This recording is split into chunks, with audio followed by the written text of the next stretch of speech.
Terima kasih atas introduksinya, moderator. Selamat pagi teman-teman sekalian, salam sehat. Hari ini saya akan membicarakan tentang efficacy and safety of parecoxib for acute postoperative pain. Teman-teman sekalian, Sun Tzu, seorang ahli strategi perang yang sangat terkenal, yang hidup sekitar 600 tahun sebelum Masehi itu, menyatakan kepada kita bahwa bila kita ingin memenangkan suatu peperangan, maka kita perlu mengetahui diri kita sendiri dan juga mengetahui siapa musuh kita. Dan usaha kita untuk mengatasi nyeri pasca bedah itu dapat kita anggap juga sebagai suatu peperangan, di mana kita harus mengetahui tipe pembedahan yang dihadapi pasien, kemudian siapa pasien kita, apa komorbiditasnya, apa yang kita punya, teknik anestesi regional apa yang bisa kita kerjakan, analgesia apa yang kita bisa berikan, dan apa efek samping yang harus kita antisipasi akibat pemberian analgesia yang kita lakukan.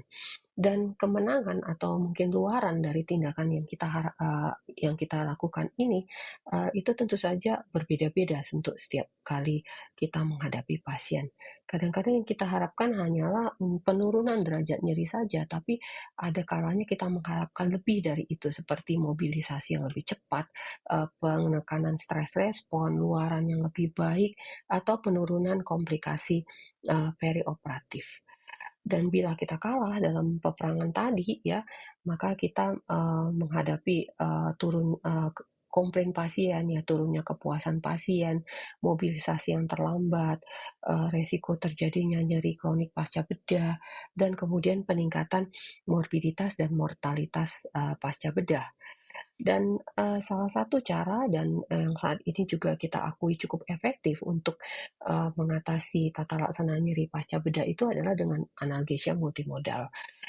Kita semua tahu bahwa analgesia multimodal untuk tata laksana nyeri pasca bedah yang baik itu bukan kita berikan pada akhir pembedahan, tetapi harus sudah kita mulai dari periode praoperatif, intraoperatif, sampai, pasca pembedahan. Hari ini saya akan membicarakan dengan, parecoxib. Parecoxib itu adalah suatu non-steroid anti-inflamasi drug yang bekerja dengan menginhibisi secara selektif, COX-2 enzim. Dan, parecoxib memiliki efek, untuk sebagai analgesia untuk mengurangi derajat nyeri, mengatasi demam, dan juga untuk menekan proses, inflamasi. Ini tentu saja berbeda dengan opioid yang bekerja pada jalur descendants, maka obat antiinflamasi nonsteroid ini pada umumnya bekerja di perifer.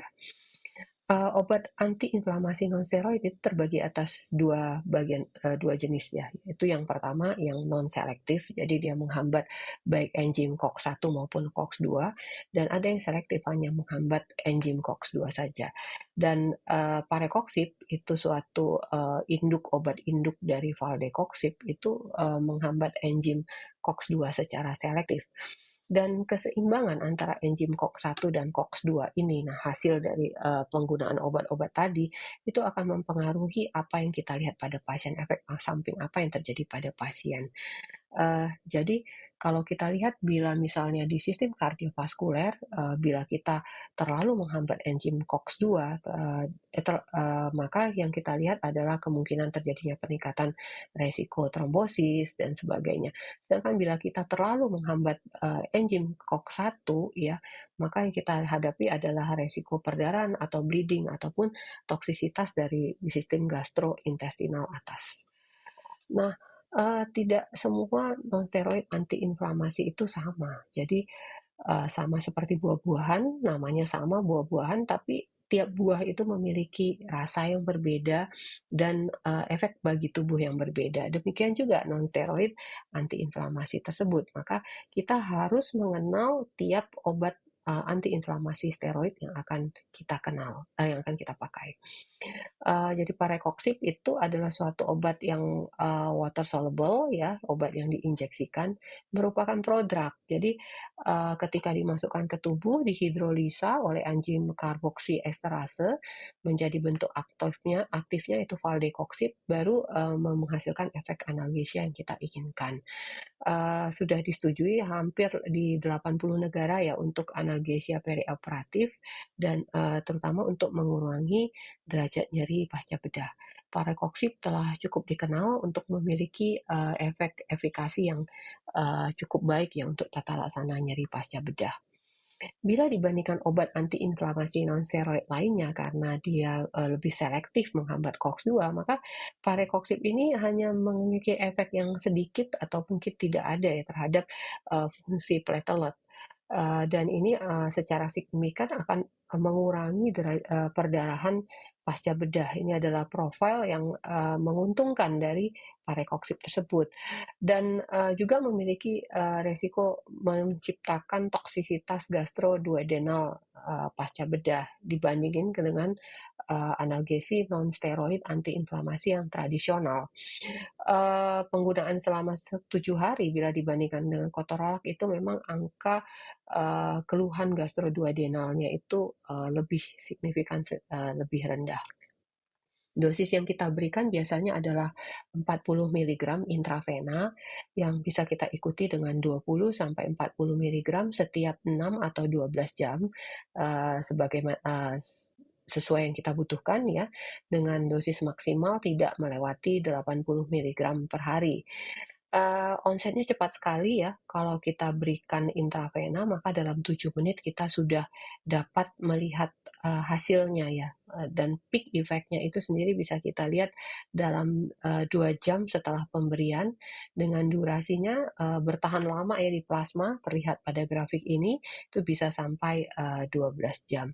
Dan ini profil yang tentu saja sangat menyenangkan ya buat kita dokter anestesi karena begitu kita masukkan obatnya menjelang akhir anestesi, maka obat ini sudah mulai menunjukkan efek analgesianya. Sehingga kita tidak takut pasien itu akan, kesakitan pada saat mulai bangun.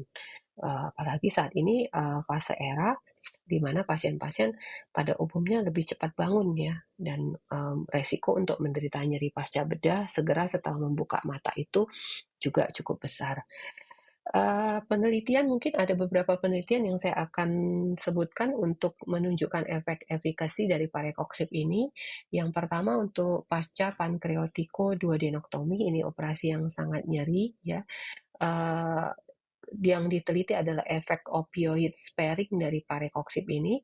Ternyata parekoksib itu bisa menurunkan konsumsi opioid ya, bahkan hingga sepertiganya pada hari-hari pertama dan jam-jam pertama pasca bedah.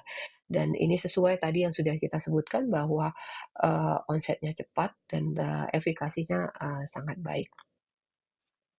Pada operasi ortopedi yang juga tidak kalah nyerinya, ini pada total hip arthroplasty, suatu penelitian RCT juga, di mana diberikan, parekoksib, yang satu kelompok tidak diberikan parekoksib, lalu diberikan patient control analgesia, ternyata, parekoksib itu mampu menurunkan secara signifikan derajat nyeri pasca bedah, terutama pada hari-hari pertama pasca bedah ya. Dan yang paling menarik adalah, derajat nyeri sewaktu bergerak ya, fast during movement.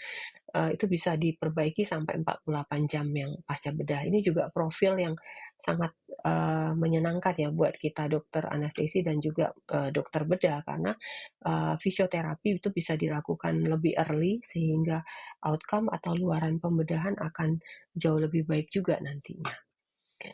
Sedangkan resiko efek samping seperti tadi yang saya sudah sebutkan, seperti efek samping untuk, perdarahan, efek samping gangguan gastrointestinal, bahkan ini kalau pada pasien sehat itu kejadian tromboembolik, dan kejadian gagal ginjal dan sebagainya itu tidak jauh berbeda ya, antara yang diberikan dan yang tidak diberikan, parekoksib. Karena efikasinya yang sudah cukup baik, maka, COX-2 inhibitor ya, terutama parekoksib karena dia satu-satunya yang bisa diberikan secara intravena saat ini, itu, sudah direkomendasikan untuk diberikan, baik preoperatif, intraoperatif, maupun postoperatif. Ini adalah prospek guidelines untuk total hip arthroplasty ini di tahun 2021 diluncurkan revisi dari, versi sebelumnya, maka COX-2 inhibitor itu, grade-nya grade A ya untuk digunakan untuk preoperatif, intraoperatif, dan postoperatif. Dan ini menunjukkan bahwa penelitian yang ada sudah cukup banyak dengan desain yang cukup baik, sehingga, pemberiannya bisa direkomendasikan. Tapi pemberian pada populasi tertentu ya perlu kita kaji, keamanannya ya. Misalnya pada pasien-pasien, usia tua atau pasien-pasien geriatrik. Satu profil dari parekoksip yang sangat, menarik itu adalah kemampuannya untuk menurunkan insiden delirium pasca bedah. Nah, delirium pasca bedah ini memang merupakan suatu tantangan ya bagi kita yang sering menghadapi pasien-pasien pasca bedah ya, geriatrik yang menghadapi, eee, pembedahan. Delirium itu disebabkan karena peningkatan, mediator-mediator inflamasi ya, terutama yang dihasilkan oleh mikroglia, yang kemudian menembus blood-brain barrier dan mengakibatkan, gangguan proses, awareness, gangguan proses kognitif, dan gangguan proses pemusatan perhatian atau attention. Dan inilah yang kemudian kita sebut sebagai, postoperative delirium. Dan kita ketahui sendiri bahwa proses inflamasi ini juga ditengarai oleh adanya prostaglandin. Jadi pemberian parekoksip akan menurunkan produksi prostaglandin yang dihasilkan dan dengan demikian juga diharapkan dapat menurunkan incidence delirium pasca bedah. Penelitian yang dilakukan pada 80 pasien geriatrik dengan elective hip arthroplasty dengan pemberian 40 miligram parekoksip sodium 30 menit sebelum pengakhiran anestesi itu mendapatkan bahwa incidence dari delirium pasca bedah itu secara signifikan itu jauh lebih rendah pada kelompok yang diberikan uh, parekoksip ya. Ini bisa kita lihat pada tabel di sebelah kiri ya dan demikian juga VAS yang dihasilkan juga lebih rendah pada kelompok yang diberikan parekoksip.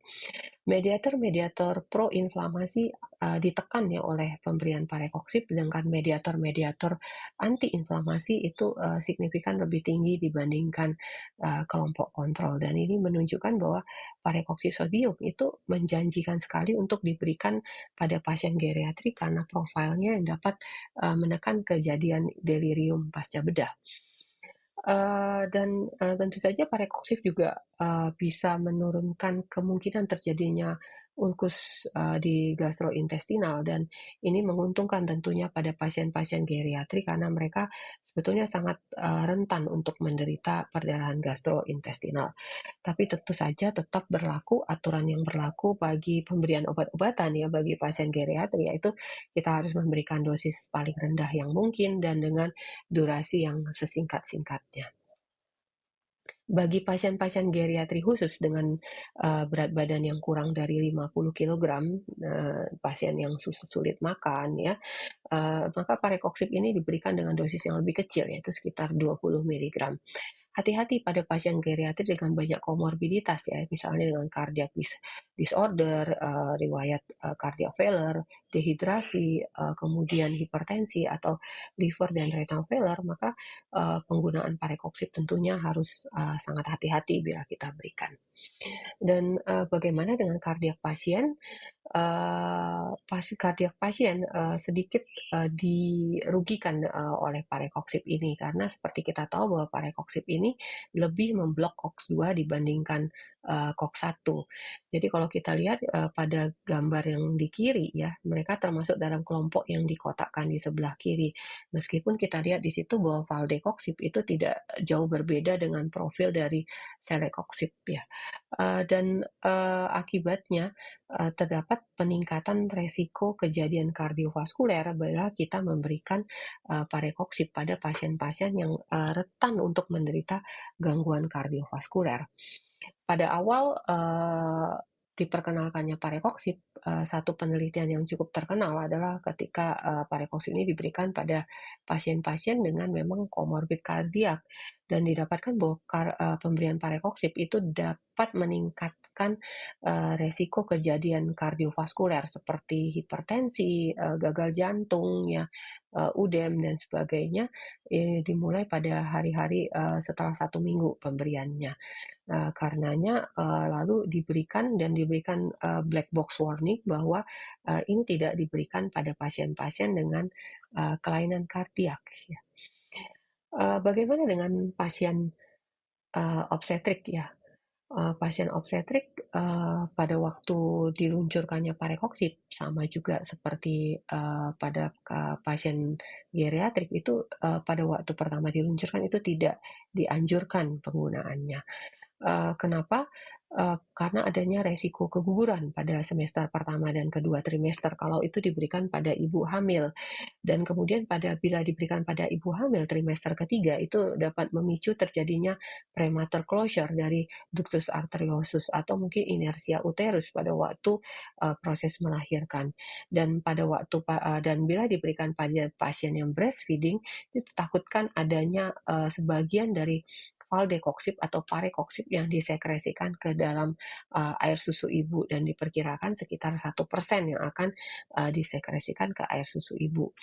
Namun pada tahun 2012 sebuah studi itu dilakukan untuk mengetahui seberapa besar sih valdekoksib atau parekoksib yang dikeluarkan di air susu ibu, dan didapatkan setelah satu single dose dari IV parekoksib 40 mg yang didapat di air susu ibu itu hanya sekitar 0,63%. Jadi 1% saja tidak ada ya dari total dosis yang diberikan pada dewasa.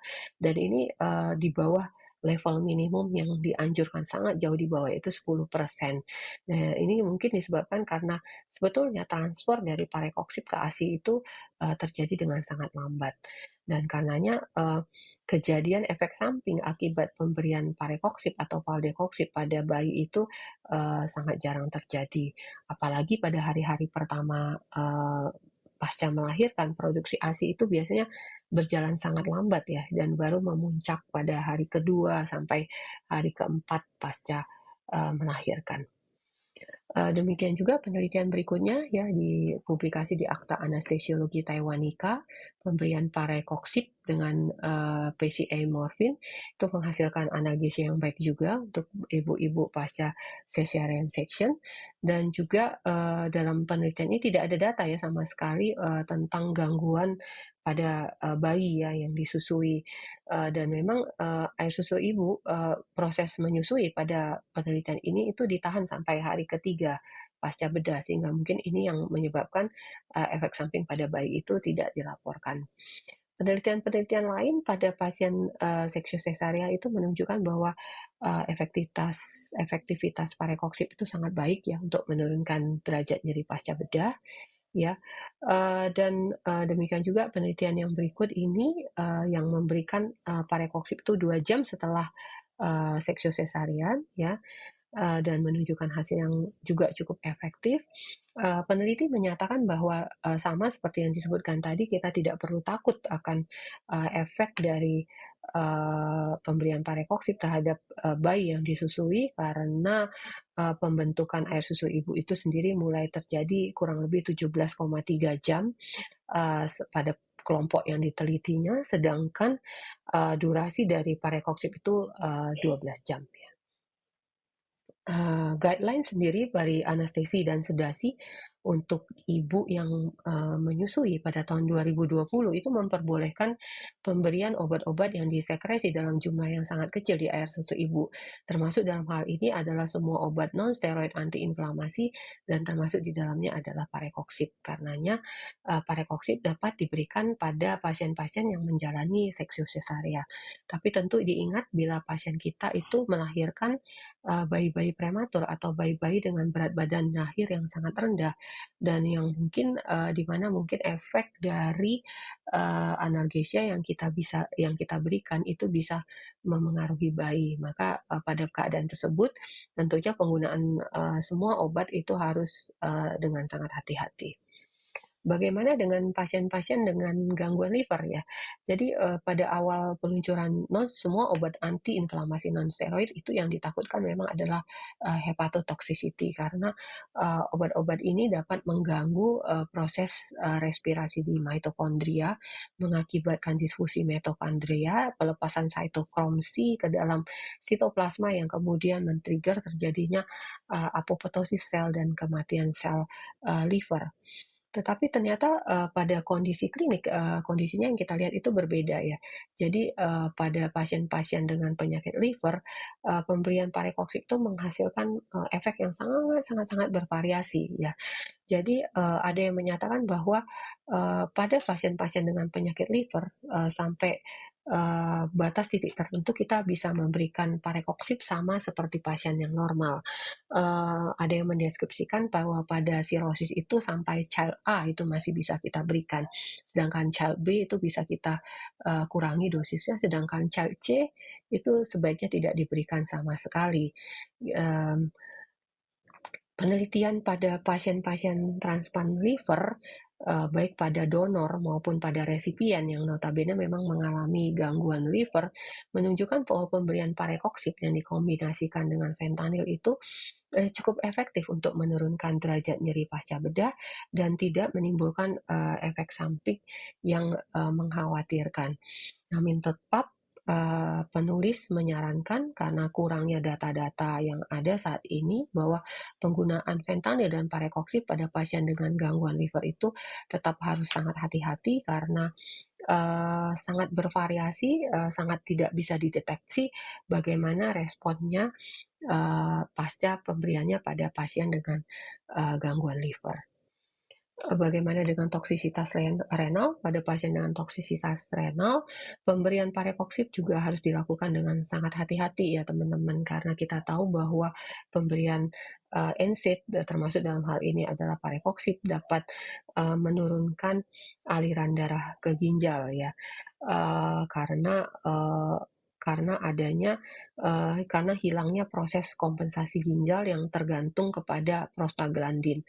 Seperti pada kondisi-kondisi pasien yang sebelumnya sudah memiliki, gangguan renal, pasien gagal ginjal, pasien dengan gangguan liver, pasien yang memakai diuretik, ACE inhibitor atau angiotensin reseptor antagonis, dan pasien-pasien tua ya. Apakah semua pasien mengalami ini? Tentu saja tidak, itu tergantung kepada dosis yang kita berikan dan tentu saja tergantung kepada, pasien kita, seberapa berat gangguan ginjal yang ada pada pasien. Cuma penelitian 2 tahun terakhir ini, menunjukkan ada beberapa penelitian itu menunjukkan hasil yang sangat berbeda ya. Itu dimulai pada tahun 2022 yang di-publish di Drug Development Research yang menunjukkan bahwa pada tikus model sepsis itu parekoksib justru menunjukkan efek proteksi, ya.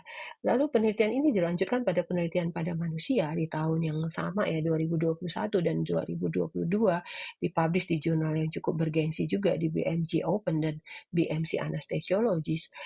Memang penelitiannya retrospektif itu, tapi populasinya besar, ribuan, dan ditunjukkan bahwa parekoksib itu, bersifat proteksi ya, terhadap postoperatif acute kidney injury dengan odds ratio yang kurang dari 1. Tentu saja, penelitian ini masih banyak biasnya karena dia merupakan penelitian retrospektif, dan tidak semua faktor bias yang dianalisis dalam, regresinya, dalam analisis multivariate logistic stepwise regression-nya. Sehingga kita mungkin membutuhkan, penelitian lebih lanjut dengan, desain, RCT yang lebih baik untuk mengetahui apakah betul seperti yang dinyatakan peneliti bahwa, obat ini memiliki efek proteksi pada, gagal ginjal. Sebagai take home message adalah, parekoksib itu adalah obat yang efektif ya untuk menterapi, nyeri pasca bedah. Itu sudah dibuktikan dengan berbagai guidelines yang dengan beraninya memasukkan, COX-2 inhibitor, dan, sebagai terapi multimodal, preoperatif, intraoperatif, dan pasca bedah pada berbagai jenis pembedahan. Parekoksib harus digunakan secara berhati-hati pada populasi tertentu ya, pada populasi obstetrik, geriatri, pada individu dengan, komorbiditas yang severe dan signifikan dari liver, kardiak, dan ginjal ya. Dan tentu saja kita menunggu, high quality RCT ya tentunya di masa depan untuk memastikan apakah efek parekoksib dengan, populasi, spesifik tadi dan komorbiditas tadi, batas-batasnya sampai mana kita bisa memberikan, parekoksib. Saya rasa itu saja dari saya, terima kasih, saya kembalikan kepada moderator. Baik, terima kasih Dokter Aida untuk pemaparan materinya sudah sangat jelas sekali. Sekarang saya mau mengundang kepada seluruh peserta yang mau bertanya tentang acute postoperative pain atau khususnya tentang parekoksip. Mungkin kan tadi ada 60% lebih ya yang sudah pernah menggunakan parekoksip. Mungkin selain bertanya bisa juga berbagi pengalaman kira-kira pada kasus apa pernah digunakan atau, efektivitasnya bagaimana gitu, atau kombinasi dengan apa. Boleh silahkan, ditulis di kolom Q&A. Nah, sekarang kita masuk ke bagian seru, yaitu panel discussion, nanti akan dipimpin oleh Dokter Aino dengan ada 3 orang panelis, tentu Dokter Aida, lalu ada Dokter Susilo, dan Dokter Arif. Oke, waktu dan tempat saya persilahkan. Terima kasih Dokter Krisha. Selamat pagi semuanya. Saya Aino dan saya akan memandu diskusi kita pada hari ini. Hari ini tadi kita habis nonton penjelasan dari Dokter Aida Tantri tentang parekoksip. Obat yang ternyata tadi waktu di POL udah banyak yang pakai ya dok.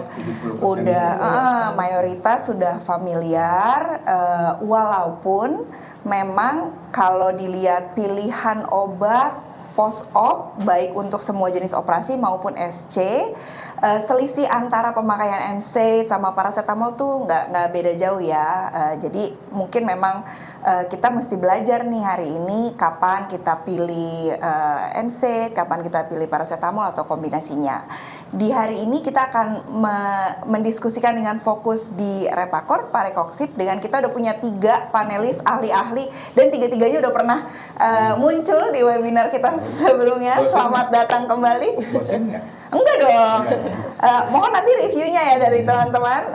Siapa yang mau didatangkan, mungkin ada yang mau request, mau tema apa, dengan pembicara siapa supaya atau ada yang mau diganti. Ada yang mau diganti. Kita perkenalkan kembali ya Dokter Arif Marsaban. Terima kasih banyak. Selamat Dok. pagi sampai jumpa senang ketemu lagi. Mudah-mudahan nggak bosan kayak tadi dia. Terima kasih dok kehadirannya. Mudah-mudahan dokter bisa kasih insight. Saya pengen banyak dengar tentang dokter kan aktif di INASAMBA ya. Society Indonesia untuk ambulatori anestesia. Nanti kita akan banyak ngobrol tentang itu. Di sebelah saya Dokter Aida, terima kasih dok kehadirannya. Thank you. Dan udah ngasih kuliah tadi. Dokter Aida merupakan expert di bidang anestesia regional dan manajemen nyeri. Dokter juga banyak mengerjakan kasus bedah ortopedi ya dok. Nanti kita akan banyak diskusi tentang itu. Dan last but not least, Dokter Susilo Chandra. Terima kasih dok atas kehadirannya dan sebelum mulai boleh nggak? Yes, boleh dok, silakan dok. Jadi di antara kita berempat ternyata saya satu-satunya benda asing. Kenapa? Kenapa? Karena semua namanya depannya A. Aino, Aida. Kalau saya pakai A juga nggak bagus. Asusila. Jadi masa satu-satunya benda asing. Lumayan. Dokter, walaupun benda asing, hari ini dokter akan memberikan insight mudah-mudahan buat kita sesuai dengan nama dokter ya, Dokter Susilo. Nanti mohon kita pengen dengar pengalaman dokter tentang operasi SC, bedah sesar. Siap. Karena kayaknya teman-teman banyak ya pertanyaan dan itu termasuk operasi bedah yang sebenarnya kita harapkan eras juga, di mana peran parekoksip bisa berperan pada operasi-operasi yang seperti ini. Sebelum kita masuk ke diskusi, saya ingin mengapresiasi seluruh teman-teman yang sudah hadir dan mengikuti. Kita udah 500 berapa nih? 560-an dok partisipan. Terima kasih banyak nih hari Minggu pagi. Hebat nih. Udah rame. Keren semuanya. Kemarin sampai tadi pagi sebenarnya yang daftar 1000 lebih ya kita. 1019. Kita nggak nyangka juga animonya sebaik ini. Terima kasih banyak buat teman-teman. Mudah-mudahan nanti kita bisa ilmunya bisa kita sampaikan lebih luas lagi dan bisa dipakai. Kita juga mau memberikan shout shout out ya kepada ada beberapa peserta yang dari pertama kali kita mengadakan webinar ini selalu hadir dari Kepulauan Mentawai. Terima kasih banyak kehadirannya Dr. Chandra Kurniawan, Dok. Aduh, keren dok. Dr. Diki dari Papua ya, Dokter? Semoga Diki dari Papua, seingat saya. Udah nanya loh dari kita baru mulai, Iya, Dr. Diki udah sudah bertanya. bertanya. Terima kasih banyak Dok kehadirannya. Dr. As sudah datang belum? Dr. Asrifki belum ada sih kalau di ini saya nggak tahu kalau masuk pakai yang lain ya. Beliau selalu hadir juga yang 3 kemarin dan selalu bertanya tapi belum sempat kita respon ya. Mudah-mudahan hari ini kita bisa diskusi lebih jauh sama Dr. As. Pindah dikit ke bahasa Inggris ya. I would also like to thank the participation of we have Dr. Aung Sal from Myanmar. Dr. Susilo's colleague, thank you so much for joining us. Unluckily, we are hosting this in Indonesian, but please do stay. And if you want to ask something. And if you want to ask, or if you want to add something, we would be very happy to have you on the discussion. If you can just raise your hand or write in the Q&A section, we can invite you to join the discussion with us. Thank you so much for being here. Oke, kita masuk ke diskusi ya. Saya pengen ngobrol sama Dr. Aida dulu dong. Kita baru mulai. Dr. Aida tadi memulai presentasinya pakai Sun Tzu itu loh. Terakota ya. Saya tanya ternyata belum pernah ke Siak. Iya nih, terbalik. Kita juga belum pernah dong. Dr. Arif belum pernah. Oh, berarti boleh. Yang udah. Wakil. Kapan-kapan kita ya dok. Jadi kalau tadi kata Sun Tzu kita harus mengenal diri kita dan musuh kita, strategi ya dok. Tadi dokter sempat nyebut multimodal dok, multimodal analgesi. Sebelum operasi, intraoperasi, pasca operasi. Sebutlah sesar deh, karena kita tadi mau mulai dari sesar ya. Misalnya ada pasien mau bedah sesar, gimana sih dok prakteknya kalau kita mau ngerjain preemptif, intraoperatif, pasca operasi menggunakan parekoksip seperti apa dok? Iya sih. Jadi ada beberapa ya. Kalau memang preemptif tentu termasuk kita melakukan spinal sebelum tindakan ya, itu sudah termasuk preemptif analgesia gitu. Lalu tentu beda dengan kalau anestesi umum, yaitu bersamaannya. Kalau spinal itu sebelumnya sudah.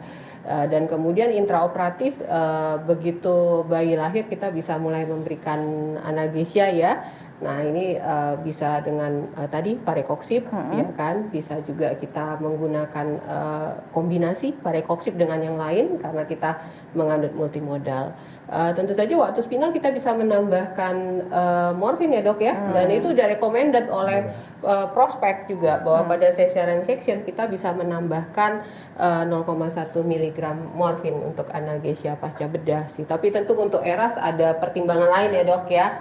Itu adalah hal-hal yang bisa direkomendasikan untuk post-op-nya bisa kita ganti dengan tap block misalnya untuk menggantikan morfin. Itu contoh-contoh cara di mana untuk nyeri itu kita tidak hanya mungkin kalau dulu secara tradisional kita hanya spinal, analgetik lokal, lalu setelah itu kita berikan post-op apapun juga yang ada kita masukin aja gitu. Tapi kita sekarang bisa mulai mengkombinasikan termasuk dalam regimen spinal juga ya dok ya. Regimen spinalnya kita bisa masukin bupivacain, ada yang pakai midazolam, ada yang pakai macam-macam begitu. Nah ini bisa memberikan kenyamanan yang jauh lebih baik buat pasien sih. Kalau ini kan tadi kita bisa ulang sehari 2 kali ya per 12 jam untuk parekoksip ini. Jadi misalnya ini SC-nya elektif gitu, sebutlah jam 8 pagi. Jadi malamnya 8 malam kita bisa kasih untuk preemptif nggak dok? Atau ada tempatnya nggak seperti itu? Nah tadi kan masalahnya ketika pada waktu launching itu disebutkan tidak boleh diberikan pada trimester ketiga. Itu ditakutkan adalah premature closure dari paten ductus arteriosus dan atonia uteri. Ditakutkan memang, walaupun itu menurut saya agak belum ada bukti-bukti yang benar-benar gitu ya. Karena mungkin belum memang ada, literaturnya terbatas ya betul, pada ibu dan hamil itu ya. paling observasional, tidak dan paling pada hewan itu betul-betul belum ada literatur yang benar-benar ajak untuk itu. Tapi ada ketakutan untuk itu, dan jadi sebelum bayi lahir biasanya memang not recommended ya itu untuk itu sih. Tapi saya nunggu nih itu kan dari apa yang setahu saya nih. Tapi buat ini obstetrik, anestetis mungkin bisa share dari sisi praktis. Iya, dari segi praktis dan mungkin prakteknya gimana dok biar bisa tercapai gitu dok? Ya, ini menarik. Ada dua hal yang ingin saya sampaikan. Pemberian parekoksip postoperatif tadi sudah dimulai setelah bayi lahir karena tingkat safety-nya juga cukup tinggi. Ketakutan akan lewatnya ke air susu ibu juga sudah dibuktikan oleh penelitian, tadi Dr. Aido sudah sampaikan bahwa jumlahnya sangat kecil. Yang kedua, ternyata juga kita hanya memberikan 24 jam biasanya, tidak lebih dari itu. Setelah itu kita tukar dengan oral dan sebagainya. Yang ketiga ada nambah satu. Yang ketiga waktu lagi originatornya launching, saya bicara di depan Pogi Jaya, di obstetri ginekologi Jakarta, dan semua sepakat bahwa tidak ada satu obat pun sebetulnya yang bisa disebut totally aman untuk ibu menyusui. Jadi ya kita nggak ada pilihan sebetulnya. Mau kasih opioid, kasihan bayi. Mau kasih NSAID, sebagian ada yang lewat juga ASI. Jadi pilihan itu kita buat sedemikian rupa supaya jangan efek sampingnya menjadi muncul. Makanya 24 jam aja kita berikan. Cukup. Sisanya kita tukar dengan oral. Obstetrik anestesi biasanya gitu. Oke. Cara ngasihnya gimana dok? Mungkin saya geser ke dokter Arif ya. Ngasih parekoksip ini, apa dikasih bolus post-op gitu ya, terus nanti mungkin 12 jam lagi diulang, atau saya tahu teman-teman ada yang di drip kan, suka pakai elastomeric infusion gitu ya, itu bisa nggak dok parekoksip kita infus? Ya kalau bicara mengenai SC ya, sesar tadi sudah disampaikan Dr. Cecil itu sudah bayi lahir gitu. Dan selanjutnya itu bisa diulang lagi dan combine. Prinsipnya kan kalau analgesia kita selalu multimodal ya. Untuk nyeri yang sedang berat nggak mungkin tunggal, selalu disebut itu multimodal. Dan biasanya basicnya paracetamol, kombinasi untuk semua obat yang lainnya. Dan untuk SC ya seperti tadi setelah bayi lahir itu bisa paracetamol atau paracetamol dan sesudahnya. Dan Dr. Aida sudah sampaikan bisa 8-12 jam ulangan. Total dosis maksimal 80 mg. Ya. Tapi kalau untuk operasi lain dan tadi untuk infus, NSAID pada umumnya nggak bisa. Ini secara farmakologi, farmakokinetik, NSAID nggak bisa diberikan secara infus karena dia ada ceiling effect. Dosisnya juga makin naik, dia tidak akan menimbulkan efek analgesia yang efektif, yang adekuat, tapi efek samping meningkat. Tapi untuk operasi belum lagi juga kalau diberikan secara drip, dia nggak pernah mencapai therapeutic level. Itu kan. Dia akan nurun terus. Iya, malah nggak nyampe. Ya, tapi sayangnya memang banyak benar loh. Jadi kesempatan ini baik juga kita sampaikan. Drip. Iya. Dan umumnya kombinasi NSAID dengan yang lain. Nah, karena kelihatan bagus, efektif, karena yang lainnya itu, bukan NSAID-nya. Iya. Malah kita rugi ya, karena efek NSAID jadi nggak keluar ya. Nggak keluar, malah efek samping mungkin muncul. Malah efek sampingnya yang muncul, ya. Dan jadi kalau untuk yang operasi lain, yang non SC, yang operasi umum itu bisa diberikan di awal. Banyak yang anjur. Jadi kalau nggak salah ada penelitian berikan pre atau akhir dan ulangan hampir sama sih sebenarnya itu, mau diberikan awal atau akhir, nggak berbeda bermakna dari klinis atau statistik, tapi kesan ada lebih baik diberikan sebelum insisi, sebelum itu preemptif. Sebelumnya itu agak lebih baik, walaupun secara penelitian nggak kelihatan nunjuk, tapi saya menganut sebelumnya, sebelum ada insisi yang menimbulkan inflamasi, kemudian ulangan. Nah, yang kadang kita tidak lakukan ulangannya itu. Karena sudah di ruangan ya dok ya. Di ruangan. Jadi saya bikin penelitian tuh, analgesic gap namanya. Iya, analgesic. Dan itu terjadi ternyata. Jadi di ruangan sempat ada periode. Iya, tidak. Misalnya pas lagi tukeran jam perawat, harusnya pada saat itu diberikan, mereka tukeran dulu kan. Udah selesai tukeran, belum juga kasih obat. Setelah itu udah agak lama baru ingat, oh iya belum dikasih. Ini menyebabkan kegagalan kita. Seringkali apa yang kita berikan regimen nggak diperhatikan di ruangan, diganti aja itu yang kita harusnya bisa ngikuti ke ruangan. Untuk analgesianya sebaiknya diberikan sesuai dengan apa yang sudah kita Dan angkanya tinggi loh analgesic itu ternyata. Iya. Sayang ya, padahal sebenarnya cukup sederhana ya, cuma Iya, bonus 2 kali lagi. tiap 12 tepat jam lagi waktu ya gitu, tepat pemberian waktu ya, tepat Dok. waktu, dan ketika kita menyetop intravena, oralnya tuh sudah harus Udah ada. siap, Iya, ya. karena dia akan nyambung. Betul. Ya, betul. karena oral itu membutuhkan waktu lebih lama daripada Betul. intravena. Ini yang sering kelupaan ketika change ke oral, sama juga kayak waktu kami dengan morfin dan sebagainya, itu lupa bahwa yang oral itu butuh waktu lebih lama. Jadi harusnya itu sebelum habis masa kerja yang Ini udah intravena, muncul. yang di sini Nah, sudah mulai itu yang sering diberikan. lupa, ya. Nah, ini yang sering kelupaan, dan ini angkanya cukup tinggi, Dok ya. Betul, Saya juga tinggi. baca di perpustakaan Saya itu neliti cukup tinggi. sendiri sama si siapa sih lupa. Ayo ngaku siapa? Dokter Ihsan Kalau kalau nggak salah ya, aku. Ihsan Amran ya, Dokter Ihsan ya kalau nggak salah. Bukan ya? Karena masih agak anggapan kali di ruangan itu ya, perawat itu nggak terlalu strict, karena ya kalau sakit habis posok tuh biasa. Dianggap Iya. biasa. Padahal ada stress response yang tadi Iya, berusaha udah direda. ditekan. Kalau itu udah ditekan terus muncul lagi baru kasih obat, Sudah susah. telat. Dan di situ mungkin perannya NSAID ya, Dok. Mungkin kita banyak yang baseline-nya paracetamol, tapi kan efek antiinflamasi dari paracetamol tuh hampir nggak ada kali ya, Dok. Betul, tidak sekuat dengan non-steroid antiinflamasi ya untuk paracetamol sih. Oke, jadi menarik juga Dokter Arif kadang suka sebelum insisi dikasih, tapi tentunya untuk SC kita pilih setelah bayi lahir ya. Mungkin kalau operasi lahir, dokter pilihnya gitu ya, Dok. Sebelum mulai udah diberikan. Oke, itu menarik banget. Saya masih ngomongin populasi obstetrik nih. Kadang kita dihadapi populasi obstetrik yang high risk, misalnya PEB, HELLP syndrome. Itu kan sebenarnya udah mulai ada trombositopeni, mungkin udah mulai ada liver failure. Kalau pada seperti ini, precaution kita apa aja, Dokter Aida mungkin? Ya, ini kalau udah pasien kompleks ya, saya merasa seperti ujian komprehensif ini. Sulit ya. Biasanya dokter Asrif yang nanya.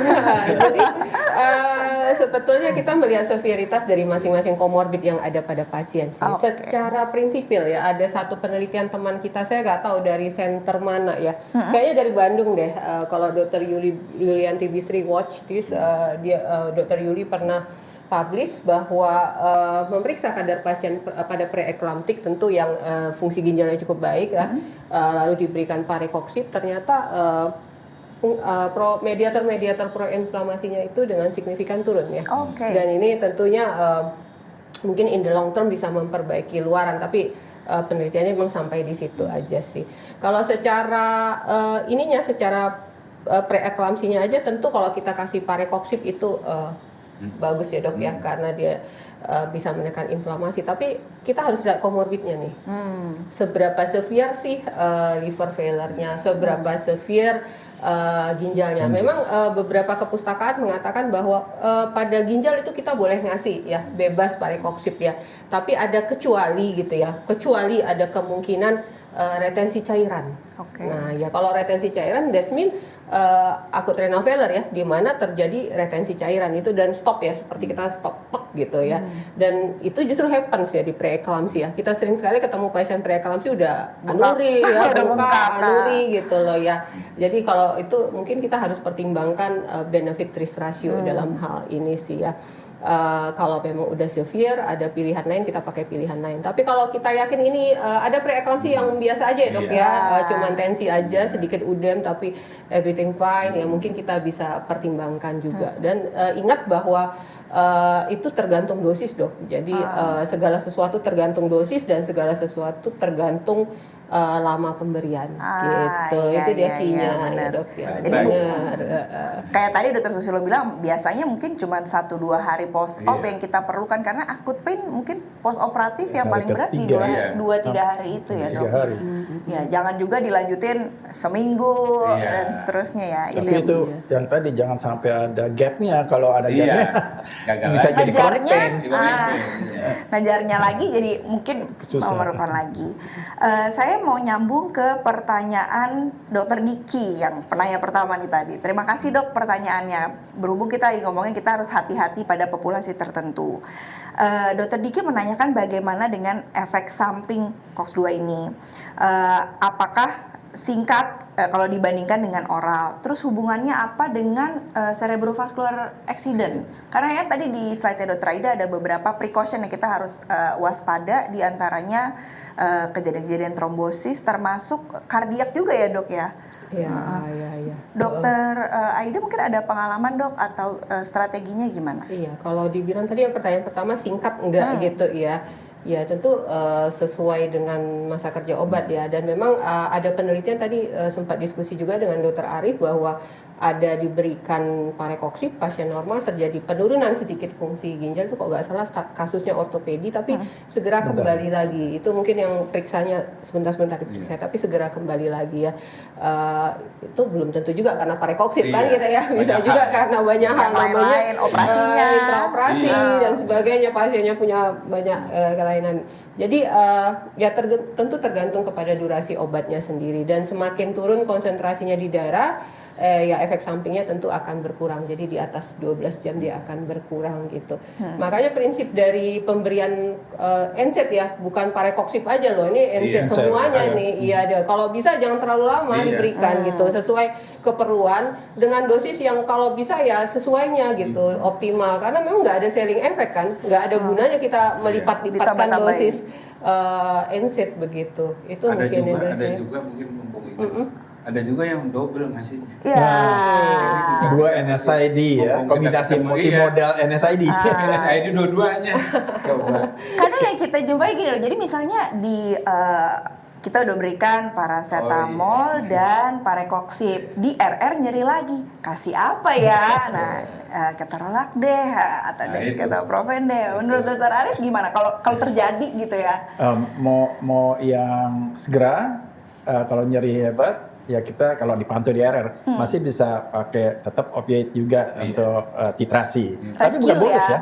Oh, jadi gimana tuh dok? Ya titrasi sampai kalau yang saya lakukan sampai dia berkurang. Yang bisa terjadi emang keluhannya bisa 68 tuh pas jauh. Aduh kita berikan pelan-pelan sampai hilang. Opioid sampai hilang. Nah baru kita regimen yang lainnya apa yang perlu kita tambahin. Ya jangan yang ulangan NSID. Ya. Seringkali tidak beruntungnya gini, kita kasih satu NSID, tapi surgeonnya juga ngasih lagi dan iya betul. Ini sering. Iya, paling sering. Iya. Kalau supositoria tuh sering banget. Di obstetri itu paling banyak tuh. Sebenarnya nggak tepat ya dok. Jadi kalau udah dapat supositoria, kita tidak usah mencegah yang pemberian intravena dan sebaliknya gitu ya dok. Kecuali switch mungkin ya. Misalnya ya kalau udah waktunya. Saya udah mau lepas infus. Oke, itu sesuatu yang sebenarnya mungkin kita banyak tuh double kayak gitu. Ini ada pertanyaan dari anonimus sih sebenarnya. Yang tadi itu juga soal Dokter Diki kayaknya belum lengkap nih. Ditanya kalau penggunaan kronik dari oral, gitu nggak sih? Dibandingkan, singkatnya dibandingkan dengan oral bagaimana? Oral lama Enggak. Enggak deh. Bagaimana dengan efek samping COX-2, IV post-op singkat dibandingkan dan oral lama hubungan dengan CV? Dengan CV ya. Kalau memang singkat ya begitu obatnya selesai ya, makanya penggunaan parekoksib untuk post operative pain itu mungkin tidak ada studi sebesar selekoksib misalnya yang dengan precision study dan sebagainya yang melibatkan begitu banyak ini, karena parekoksib itu hanya dipakai rata-rata itu di ini pasca bedah ya, dan durasinya itu nggak gitu lama begitu, sehingga efeknya mungkin tidak sesignifikan bila kita pakai dalam jangka waktu lama ya.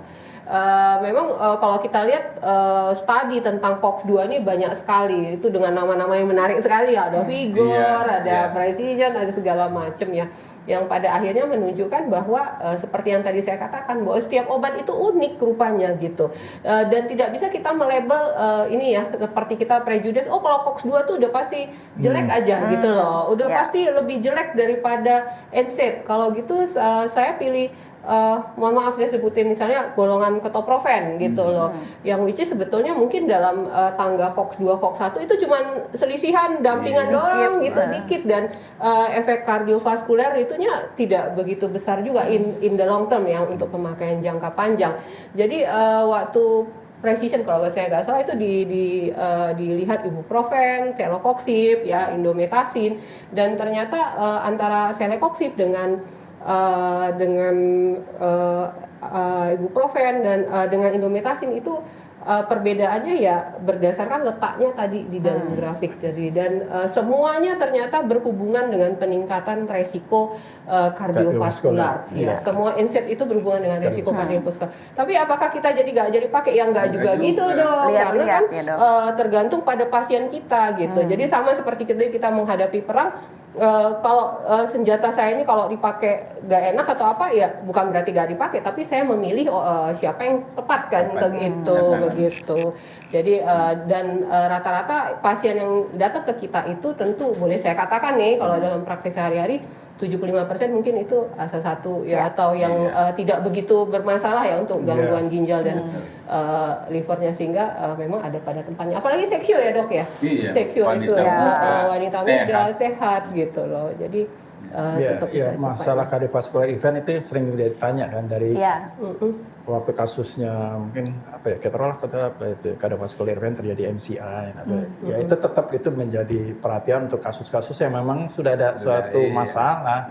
Kalau ada masalah di runut, salah satu yang diaudit adalah mungkin yang ada hubungannya bukan berarti kita nggak pakai, tapi kita harus selalu tadi Dr. Eda sampaikan ini lihat pasien kita ini dengan segala komorbid risiko dengan obat yang kita pakai ada nggak, salah satu tadi kardiovaskular event itu yang mungkin kita bisa hindari kalau emang sudah baru ada PCI tahun lalu tuh. Iya. Masih ada resiko trombosis yang nyata gitu. Kalau ini dok, kalau kayak pasien kaki diabetik atau yang ALI dengan trombosis gitu, kan kadang dia datang nunggu operasi, akut pain, ischemic pain. Ada tempatnya nggak kita menggunakan NSAID?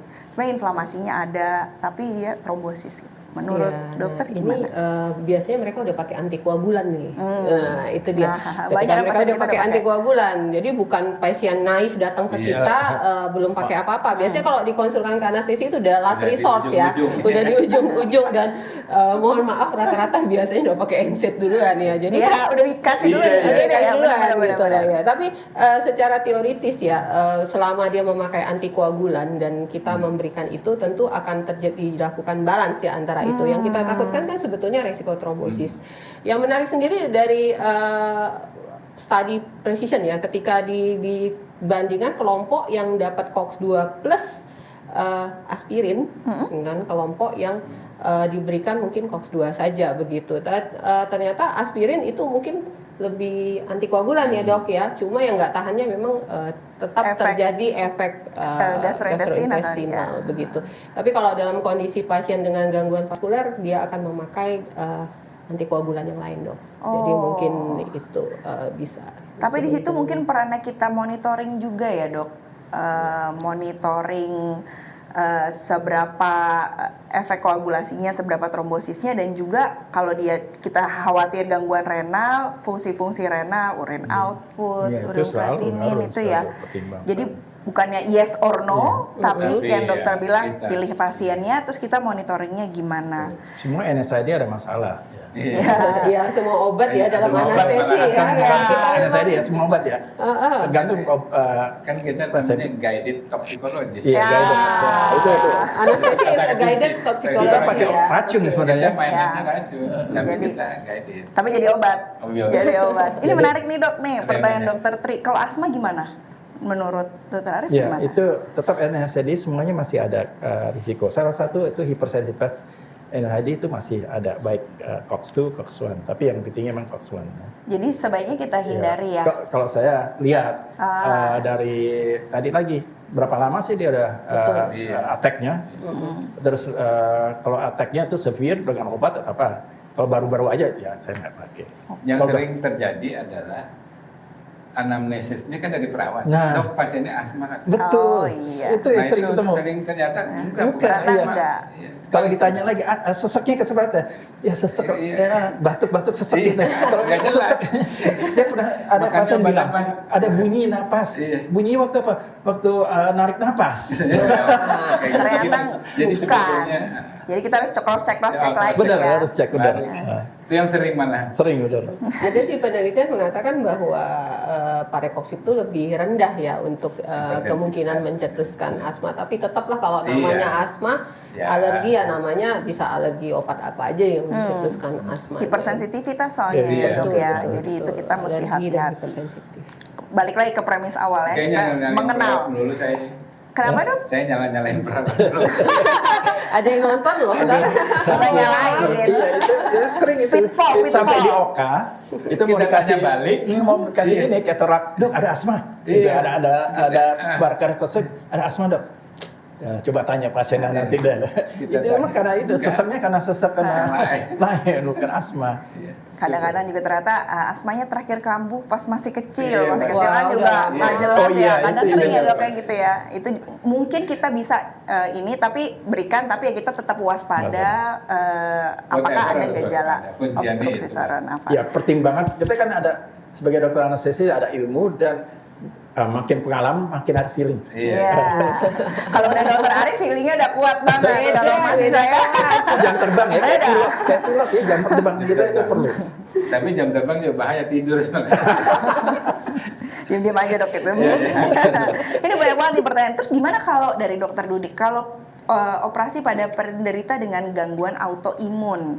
Mungkin ini khawatirnya ke arah koagulasi juga ya dok. Betul. Ada kecenderungan hiperkoagulasi pada autoimun. Menurut dokter bagaimana dok? Pakarnya aja yang jawab. Setiap kita menduga bahwa ini ada hypercoagulable state, tentunya kita akan menyesuaikannya ya. Sejauh mana sih hypercoagulable state-nya ya?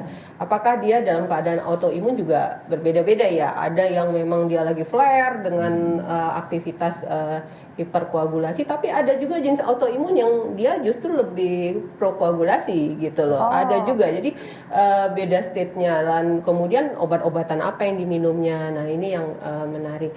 Tapi bila kita nggak yakin tentang status koagulasinya itu ya ya mungkin ya kita cari yang aman begitu. Tapi kalau kita yakin ini oke sih ya pasiennya juga kelihatan aktif, tidak ada flare. Jadi kalau autoimun itu tidak makanya kita jangan mengejudge begitu ada nama, ada komorbid langsung oh ini tidak boleh A, B, C, D gitu. Jadi kita harus lihat dulu autoimunnya bagaimana. Ada yang terkontrol, aktif, biasa, tidak ada apapun ya. Exacerbasi terakhir mungkin udah berapa tahun yang lalu. Iya, flare-nya gitu ya. udah beberapa tahun yang lalu dan dalam kondisi yang baik tidak ada tanda dan gejala sama sekali, ya monggo silakan. Tapi kalau pasien misalnya masih kelihatan sakit sekali, kalau itu ya pasien-pasien autoimun kelihatan sakit dengan banyak gejalanya, misalnya masih diare, masih segala macam ya. Mungkin kita berpikir juga untuk itu sih. Jadi kenali pasien kita sama seperti kayak tadi juga. Iya, balik Kenali lagi. pasien kita gitu dan kita tahu gimana kita memilih senjata mana sih yang lebih terbaik, cocok ya. untuk pasien kita dok gitu. Jadi itu apply untuk semua pasien ya dok. Soalnya banyak juga pertanyaan itu kalau ibu hamil kan memang mungkin kecenderungan Betul. hiperkoagulasi Betul, ya betul. sama kita harus hati-hati. Tapi kalau ibu hamil khusus karena precaution yang tadi sebaiknya dihindari berarti ya dok. Kemudian kalau dia udah CKD pakai nggak nih? Ada pertanyaan nih, AKI atau CKD pakai nggak? Kadang-kadang yang sering kita jumpai DM, CKD, luka mau debri demam kaki, ya post op kita bisa nggak kita pilih parekoksib? Dokter Arif. Iya dokter Arif silakan dok. Terus ya sesuai dengan apa yang sudah disampaikan oleh membuat obat itu NSAID kan menimbulkan gangguan juga renal. Jadi kalau udah CKD atau AKI apalagi itu ya hindarilah. Karena emang kalau hanya gangguan renal ringan itu nggak apa-apa. Tapi sampai clearance yang kurang dari 3 itu udah hindari. Itu kecil banget sih ya. Jadi kalau udah berat, Berat kita sih akan jangan. hindari. Kalau udah berat ya hindari. Jadi- Gunakan semua NSAID kan. Katanya sih kalau kurang dari 10 ya kalau nggak salah ya itu kalau bisa di avoid ya dihindari begitu. EGFR-nya ya dok Nah, ya. memang kalau kita lihat TOK ya kita ngelihat jalur farmakokinetiknya kita tuh pede ini nggak apa-apa gitu karena kalau kita lihat TOK dari sekresi, ekskresi, metabolisme begitu kan. Oh nggak apa-apa karena sebagian akan diubah menjadi bentuk inaktif dok. Kemudian yang dikeluarkan itu sebagian besar dalam bentuk parekoksip yang notabene kalau parekoksip itu nggak aktif, valdekoksipnya yang aktif sehingga rasa takut untuk dan hal-hal seperti itu sebagian diekspresikan melalui feses begitu ya. Kalau kita lihat seperti itu ya oke gitu. Tapi kita jangan lupa bahwa ada kelainan ginjal yang misalnya dia ada acute kidney injury atau sebelumnya ada kelainan ginjal. Maka dia hanya sangat tergantung pada aliran darah ke ginjalnya yang per se gitu karena mungkin autoregulasinya udah nggak bagus lah segala macam ada gangguan segala macam patofisiologi ya dan yang memengaruhi vasodilatasi dan vasokonstriksi itu adalah prostaglandin di situ dan jadi kalau kita menghambat COX-2 di situ lalu terjadi gangguan aliran darah itu langsung shutdown ya ginjalnya. Nah makanya kalau kita baca itu ya secara teoritis itu tidak boleh diberikan pada pasien gangguan ginjal dengan resiko yang tadi saya sebutkan retensi cairan ya maksudnya ada dengan resiko pada pasien-pasien yang depend pada prostaglandin untuk mengalirkan aliran darahnya dan itu berarti pasien dengan ya tadi sudah ada komorbid ginjal ya kemudian pasien-pasien yang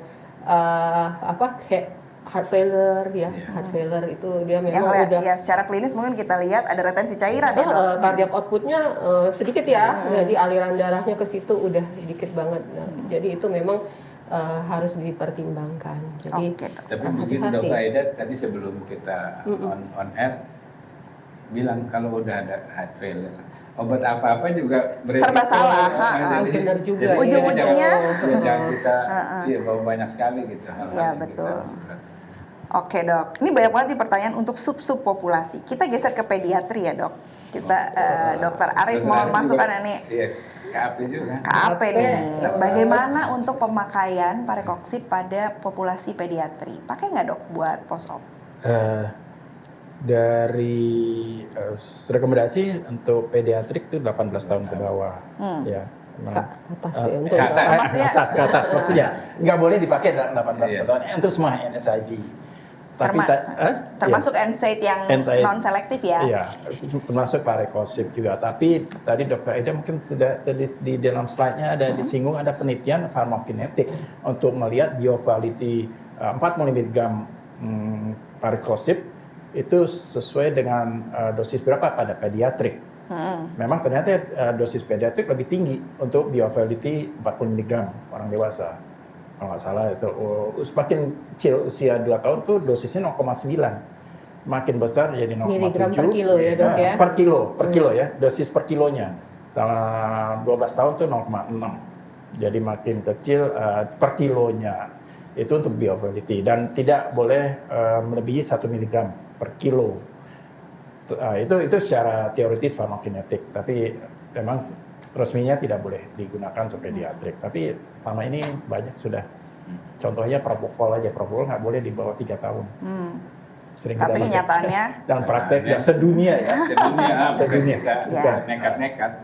Jadi justru clearance-nya yang lebih tinggi pada pediatrik dan volume distribusinya memang lebih besar tapi clearance-nya juga lebih kecil sehingga perlu dosis yang lebih besar dan lebih cepat durasinya itu lebih pendek lebih singkat 6 jam sampai 8 jam ya tapi itu kan pada studi yang mempelajari farmakokinetik ya dok ya jadi bukan nyeri bukan patient ada safety profile dari parekoksip sendiri. Kok parekoksip mulu nggak pernah disebut nama itu? Romekol. Ada loh di ini kita ya. Ada, jadi nggak usah dibilang. Udah jelas. Dan Pak Agus nggak setuju. Repakor tuh kayak dinosaurus sih. Dinosaurus yang mana nih? Apa ya? Ada istilah. Lanjut. Artinya kuat ya dok. Lanjut. Ini ada pertanyaan tentang kraniotomi. Saya mau ke Dokter Susilo. Bagaimana efektivitas pemberian parekoksip untuk post-op kraniotomi ini dari Dokter Riki Punisada bisa nggak jadi alternatif pengganti opioid? Menurut Dokter Susilo ya jadi begini. Jadi balik lagi tadi Dokter Aida udah nyampaikan harus multimodal. nggak ada cerita single modalitas bisa menyelesaikan PR pain. Jadi menggantikan tentu tidak ya. Kalau dia modalitasnya tidak satu, misalnya kita menggunakan paracetamol, kalau saya suka lidokain untuk postoperatif dikombinasi dengan lidokain 0,6 sebutin aja ya. 0,6 mg per kilogram berat badan per jam. Lidokain. Keren. Waduh, iklan. Padahal bukan lagi cerita yang lain. Jadi gitu kali, multimodal. Iya, multimodal. tetap. Soalnya ada ini ya dok, ada value dari masing-masing obat yang diberikan ya. Jadi tempat kerja di sini, tempat kerja di sana. Sinergis ya istilahnya. Tadi disinggung Dokter Aida itu ada mencegah neuroinflamasi ya dari untuk mencegah POD. Postoperatif delirium ya dok. Ternyata dia bisa mencegah postoperatif delirium. Kembali karena menarik tuh. Iya itu jadi terakhir itu ya 2 tahun terakhir ini sih ya, dan delirium itu ternyata patofisiologinya kalau nggak salah ada 3 atau 4 langkah ya dok ya, saya ingat itu. Cuman memang mikroglia itu mengeluarkan TLR dan TNF alfa, dan di situ ada peran prostaglandin lah gitu. Jadi kalau lalu secara teoritis dikatakan ini kalau kita kasih ini bisa menurunkan delirium karena dia antiinflamasi terhadap inflamasi yang keluar betul, ya. Betul. Dan ternyata dicoba ya, indahnya memang kalau pada usia tua itu kan dosisnya tidak perlu dikurangi ya. Bisa juga karena ini masih muda dok. Dosis kita masih tetap jadi kan saya yang ngomong ya. Jadi menurunkan dengan signifikan loh dok. Ada beberapa penelitian untuk itu. Jadi angkanya bahkan sepertiga ya. Jadi yang 12, yang satu kelompok itu 4 ditemukan. Jauh banget ya dok. Dan itu untuk semua kan, walaupun mau kraniotomi, operasi yang delirium pada umumnya. Orang tua kayak kita. Orang tua. belum. Iya sih. Jadi ini juga mendukung ERAS juga ya pada akhirnya, karena early ambulation, mobilisasi semua kan butuh kondisi tidak delirium. Kalau buat agitasi pasca operasi ada perannya nggak dok? Agitasi kan lain cerita. Beda cerita ya. Tapi bolehlah kita bahas ya. Jadi agitasi itu juga banyak hal. Tadi seperti teorinya itu banyak, penyebabnya banyak. Sehingga ya treatmentnya juga begitu. Salah satu yang bagus katanya dexmedetomidine. Jadi cerita lain deh.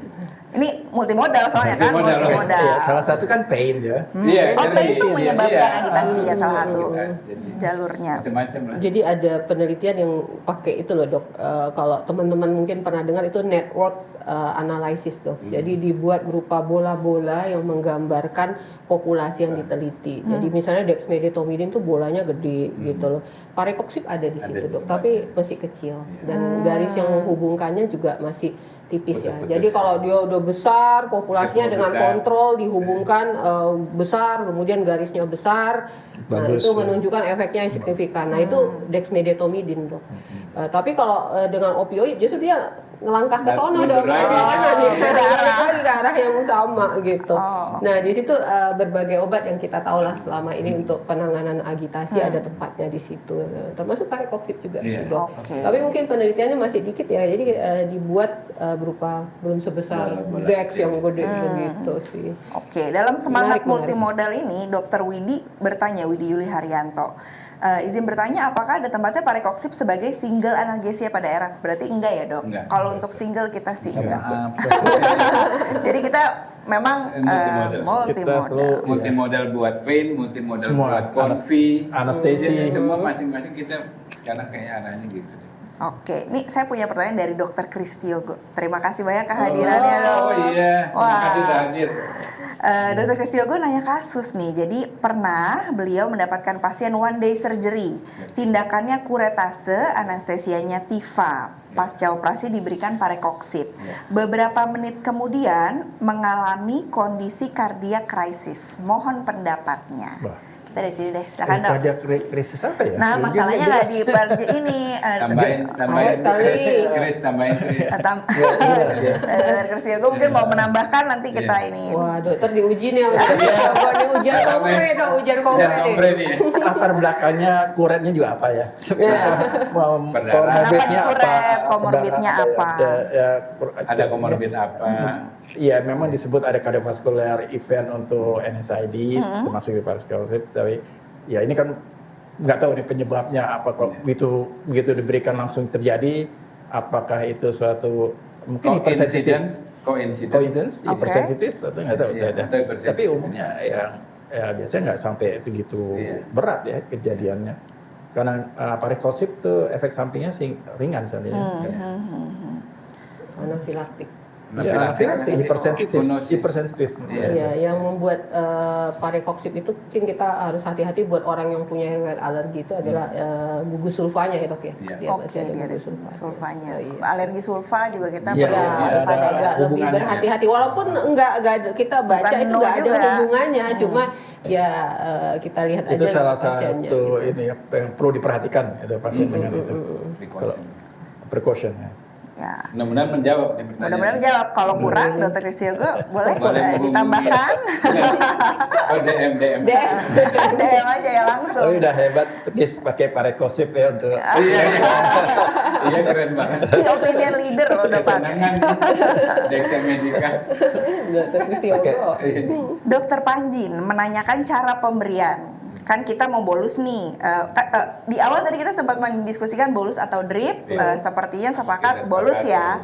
Pertanyaan lanjutan dari Dokter Panji, bolusnya apakah cepat atau lambat? Karena contohnya yang NSAID lain kan ada yang injeksi itu nyeri.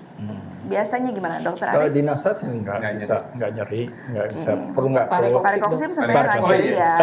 Sorry, repapor. Untung diingat. Repapor. Tidak nyeri, tidak perlu diencerkan, bisa dibolus. Dibanding ada berapa yang memang sakit harus diencerkan, harus bolus pelan. Ya. Tapi kalau repapor Seperti biasa aja bisa ya. bolus.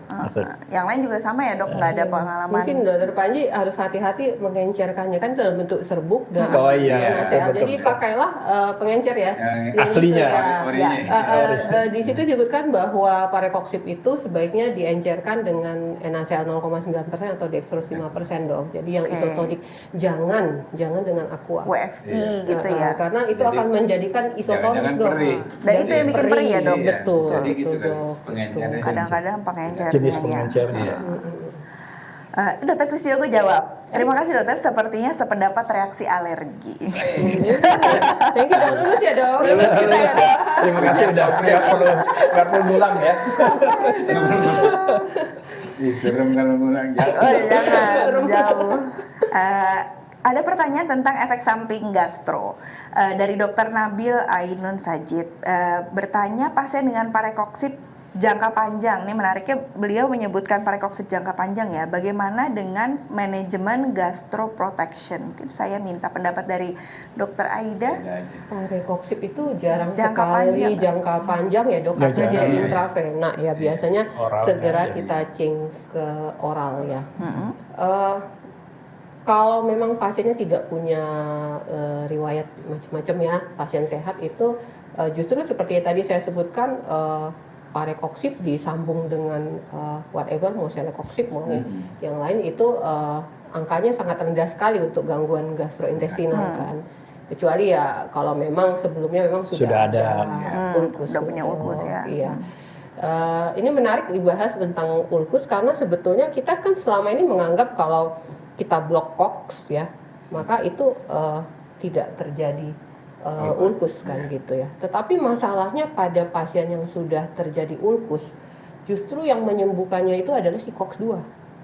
Oke. Jadi ketika pada pasien yang sudah jelas ya di endoskopi ada ulkus, di situ ada lesi, di situ yang harus segera sembuh, pemberian COX-2 ini justru memperlambat penyembuhan dok. Jadi kalau kita baca di literaturnya dikatakan bahwa hati-hati dengan pasien dengan riwayat ulcer ya dok ya. Jadi jangan semuanya nanti dispepsia tuh sakit gitu ya. Sakit mah, apalagi yang sakit mah gitu ya. Jangan dok. Jadi ulcer yang betul dijelaskan memang ada luka di situ, itu memang hati-hati gitu. Oke. Apalagi kalau pakai hati-hati bukannya prohibited. Bukan Iya, prohibited. bukan Kasih ini prohibited. nggak? Kasih obat PPI. Iya. Itu kan bisa membantu juga Iya. ya proses penyembuhan yang lain sih gitu loh. Jadi case by case kita bisa lihat kalau kita curiga khawatir mungkin dia ada sakit mah, kita bisa Sakit kombinasikan Ada dengan anamnesis PPI. dulu. Anamnesis dulu ya. Kita nggak boleh dengar kata-kata Jangan orang. jadi perawat ya. Iya.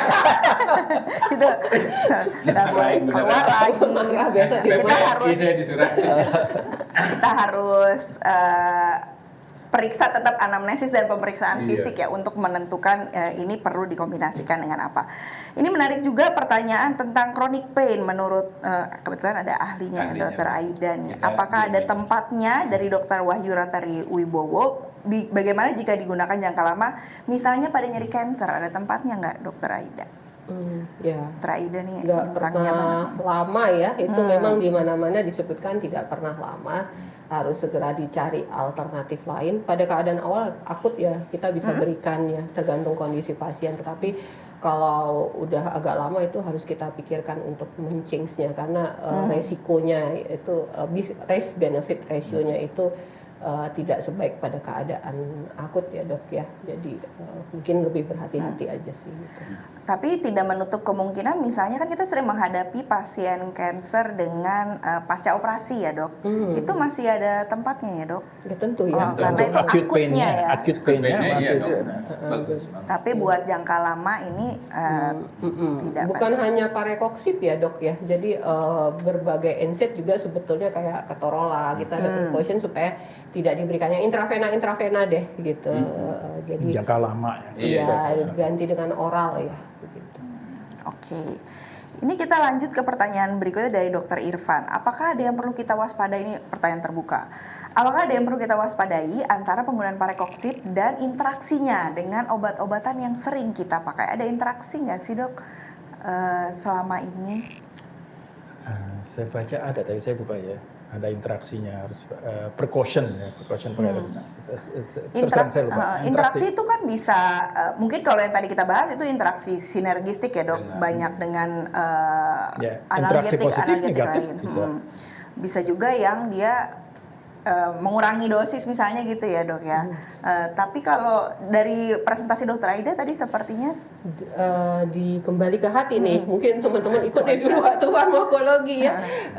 Dia tuh di metabolisme oleh enzim sitokrom ya, salah satu subtipenya lah. Jadi kalau ada obat-obat teman-teman yang kerjanya bareng-bareng di subtipe itu, ya itu tentu memengaruhi atau obat-obat yang menghambat kerja enzim itu tentu itu memengaruhi. Yang paling sering sih disebutkan standar lah obat kontrasepsi ya kan, kemudian obat antikonvulsan Dulu itu tapi selalu kita keluar itu. anamnesis sih jarang ya nyampe situ Tapi ya. jarang lah gitu ya, dan nggak gitu signifikan sih. Iya. Dan balik-balik kalau untuk acute pain kan kita nggak ngasih sampai Ya. seminggu.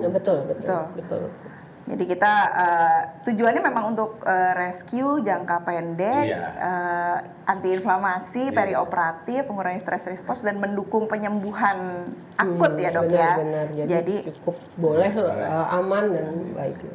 Artinya ada pengaruh ke ACE inhibitor itu. Oh, untuk jadi ya mengurangi karena diminish. Karena dia menghambat prostaglandin Iya. ke ginjal juga tadi termasuk salah satu yang tadi dijabarkan oleh Iya, Dokter Aida itu perlu kan kita waspadai. secara nggak langsung. Bisa mungkin mempercepat efek samping ke renalnya juga ya dok. Jadi Betul. kita mesti hati-hati. Termasuk yang tadi hipertensi gitu kan, tergantung derajat beratnya. Walaupun tidak menutup kemungkinan kalau terkontrol dengan baik kita sepertinya. Nggak apa-apa sih. Demikian juga pemakaian ACE dan sebagainya tentu kita lihat ya sejauh mana ya, ada berapa obat yang dipakainya begitu itu yang. Kadang pasien tuh datang juga udah hipertensi long standing, ada macam-macam obat. Ya tentunya buat yang seperti ini kita perlu monitoring pasca operasi. Biasanya pasien-pasien kayak gini juga kalau yang high risk kita juga pasca operasi mungkin ke high care atau ke ICU. Jadi kita bisa lebih siap-siap ya dok. Betul. Oke, saya mau lanjut ke masih ngomongin possible side effects. Dokter Aida banyak kerja di bedah ortopedi dok. Ada beberapa komentar dok tentang bone healing. Apakah dipengaruhi oleh penggunaan parekoksip? Oke. Jadi studinya tuh in vitro ya. Jadi kalau dari sel mesensim, stem cell mesensim ingin mengubah pembentuk tulang, maka dia akan berdiferensiasi ya. Jadi kondrosit ya, kondrositnya yang membesar dan sebagainya. Dan itu mediatornya prostaglandin. Oke. Begitu. Dan di situ ada enzim COX-2. Jadi dikatakan bahwa COX-2 itu kalau diberikan pada secara in vitro itu menghambat pertumbuhan tulang. Lalu ada beberapa penelitian tapi desainnya tidak begitu baik, Dok. Jadi bukan suatu randomized control trial dan jumlah sampelnya juga tidak baik, dan yang mengatakan bahwa ini akan ada terjadi gangguan pertumbuhan tulang gitu. Sehingga kemudian disimpulkan bahwa tidak, sampai sekarang ini belum cukup bukti untuk mengatakan itu. Jadi in vitro ya in vitro, in vivo belum terbukti. Jadi sampai saat ini masih cukup aman sih untuk digunakan pada kasus-kasus ortopedi gitu. Dan kalau nggak salah ortopedis juga setuju ya untuk itu ya, Dok. ya. Kita pernah bicara sama ortopedi. Mereka tidak ini kok. Ortopedi, obstetrik. Karena ortopedi itu termasuk yang sering pakai NSAID ya, Dok ya. Sangat cinta ya kayaknya. Kayaknya efeknya tuh lumayan. Ngomongin NSAID secara keseluruhan, Dok, ada pertanyaan tentang posisi parekoksib dibandingkan dengan NSAID lain. Apakah dia lebih superior dari kualitas memberikan analgetiknya, atau karena dia dia selektif, apakah itu menurunkan kualitas dari anti nyerinya? Posisinya seperti apa, Dok? Wah, ini berat nih pertanyaannya. Anonimus lagi pertanyaannya. Apakah parekoksib lebih superior? Ya biasanya ditanya begitu karena supaya kalau kita nge-bius itu nggak usah mikir panjang ya, Dok ya. Udah yang paling top pilih aja gitu ya. Tapi kan nggak gitu ya. Jadi tiap obat itu punya kelebihan dan kekurangan. Kalau secara potensi sih tergantung jenis operasinya. Jadi ada yang bilang oke, ketorolak lebih superior, ada yang bilang oke, ini parekoksib lebih superior. Dan sampai sekarang kalau kita lihat di PubMed itu terus aja tuh begitu tuh ganti-ganti ada ujungnya. Dan kita mesti lihat juga bahwa regimen yang dipakai juga beda-beda, Dok gitu. Jadi ada yang ngasihnya segini plus BCA, ngasihnya segini plus ini. Jadi kita memang agak sulit untuk membandingkan itu sih. Rata-rata sih hampir sama ya, Dok ya. Tapi dengan yang saya lebih suka itu pada obat-obat lebih ke arah profilnya yang mungkin cocok sama profil pasien saya gitu. Jadi saya memilih obat itu. Jadi bukan gue tuh paling hebat loh analgetiknya, enggak, tapi profilnya misalnya onset cepat gitu. Kebetulan saya dan Dokter Susilo di mata ya, Dok ya, di mana bangunnya itu cepat sekali ya, Dok ya. Begitu selesai operasi gak gitu lama pasti bangun gitu, dan operasinya singkat juga. Kalau saya pakai yang onsetnya lama nggak terkejar, Dok gitu. Pasien udah bangun sakitan. 7 menit ya, Dok ya. 7 menit. Cepet banget operasinya. Itu di GA, Dok. Ada pasien membutuhkannya itu. Jadi kita kejar-kejaran sama onset. Betul. Jadi ya kalau kayak gitu pasti kita milih profil parekoksib ya. Tergantung yang kita kenalnya bagaimana. Juga mungkin bila kita takutkan pada anesthesia gap tadi, kita agak ragu, kita kirimkan ke ruangan, perawatnya ya ngerti kita di ruangan masing-masing tuh ada hambatan untuk penyediaan obat dan sebagainya. PPNI mana? Iya, saya nggak ngomong gitu. Ini ruangan untuk berkolaborasi. Jadi tentu pasien itu akan lebih tenang ya untuk mendapatkan analgesi dalam waktu yang lebih panjang ya, sampai mungkin ya kalau memang kebijakan di rumah sakit itu dokter bedah yang meneruskan, maka sampai obat itu datang gitu. Jadi profil seperti itu yang saya suka. Atau pasien yang saya takut, pasien memang nggak ada keluhan sakit mah deh, Dok, cuman kelihatan kurus gitu ya, perempuan kurus, wah ini nggak suka makan ini kan gitu ya. Saya lebih suka, aduh kalau gitu saya pakai parekoksib ya. Begitu. Tapi itu masukan saya, mungkin dokter itu personalized medicine ya. Personalized, kalau saya lebih suka begitu. Tapi emang kelebihannya mungkin efek sampingnya relatif lebih